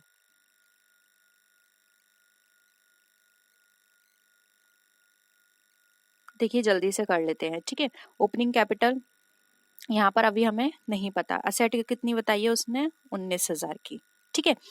और लाइबिलिटीज कितनी है 5,000 की, तो आपको पता है ये तो इसमें माइनस होंगी, तो आप इसको माइनस कर दीजिए, जो तो आपके पास कितना निकल कर आ गया, ये 14,000। अब उसके बाद ये बोल रहे हैं कि 1,800 रुपये उसका क्या है, एक तरह से इनकम एंड एक्सपेंडिचर अकाउंट का बैलेंस है, तो 1,800 रुपये आप इसमें से माइनस कर दीजिए, तो ये निकल कर आ जाएगा आपका, वो सॉरी प्लस कर दीजिए, 1,800 रुपये प्लस करेंगे तो 14,000 में आपने 1,800 रुपये प्लस किए, तो ये आपका निकल कर आ गया 15,800। ठीक है, अमाउंट कितना हो जाएगा, ऑप्शन बी। ये प्लस इसलिए किए हैं क्योंकि वो डेबिट बैलेंस शो कर रहा है। ठीक है, नेक्स्ट क्वेश्चन देखिए। अब आपको इसमें से बताना है कौन से स्टेटमेंट हमारा करेक्ट नहीं है। एक नॉन प्रॉफिट ऑर्गेनाइजेशन है, non profit organ never undertakes trading activities. एक public library non profit seeking accounting entity होती है, या फिर रेवेन्यू आइटम्स जो हैं वो इनकम एंड एक्सपेंडिचर में शो किए जाते हैं, या फिर डोनेशन जो रिसीव्ड हुई है कंस्ट्रक्शन के लिए एक ऑडिटोरियम की क्लब के द्वारा, वो हमारी क्रेडिट की जाएगी एक सेपरेट बिल्डिंग फंड अकाउंट में। बताइए कौन सा स्टेटमेंट आपको इसमें रॉन्ग लगता है।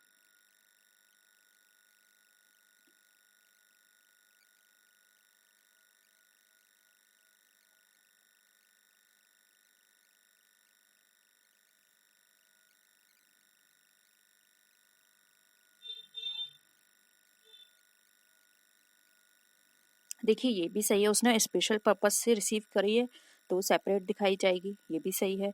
और ये इनकम एंड एक्सपेंडिचर में उसके शो किए जाएंगे, ये भी सही है। Public library non trading seeking accounting entity है, ये भी बिल्कुल सही है। यहाँ पे गलत क्या दे रखा है, ये ऑप्शन ए, क्योंकि non profit organisation never undertakes trading activities, ऐसा बिल्कुल भी नहीं है कि वो कभी भी ट्रेडिंग एक्टिविटी नहीं करता। वो चाहे तो कर सकता है, लेकिन उसका मेन पर्पस क्या होगा, वहाँ पे प्रॉफिट अर्निंग का नहीं होगा। ठीक है, तो यहाँ पर क्या हो जाएगा, ए ऑप्शन हमारा यहाँ पे इनकरेक्ट है, इसलिए ऑप्शन ए राइट आंसर हो जाएगा। ठीक है, तो ये थे क्वेश्चंस। होप यहाँ पर आपको सारे क्वेश्चंस क्लियर हैं, किसी भी क्वेश्चन में डाउट नहीं है।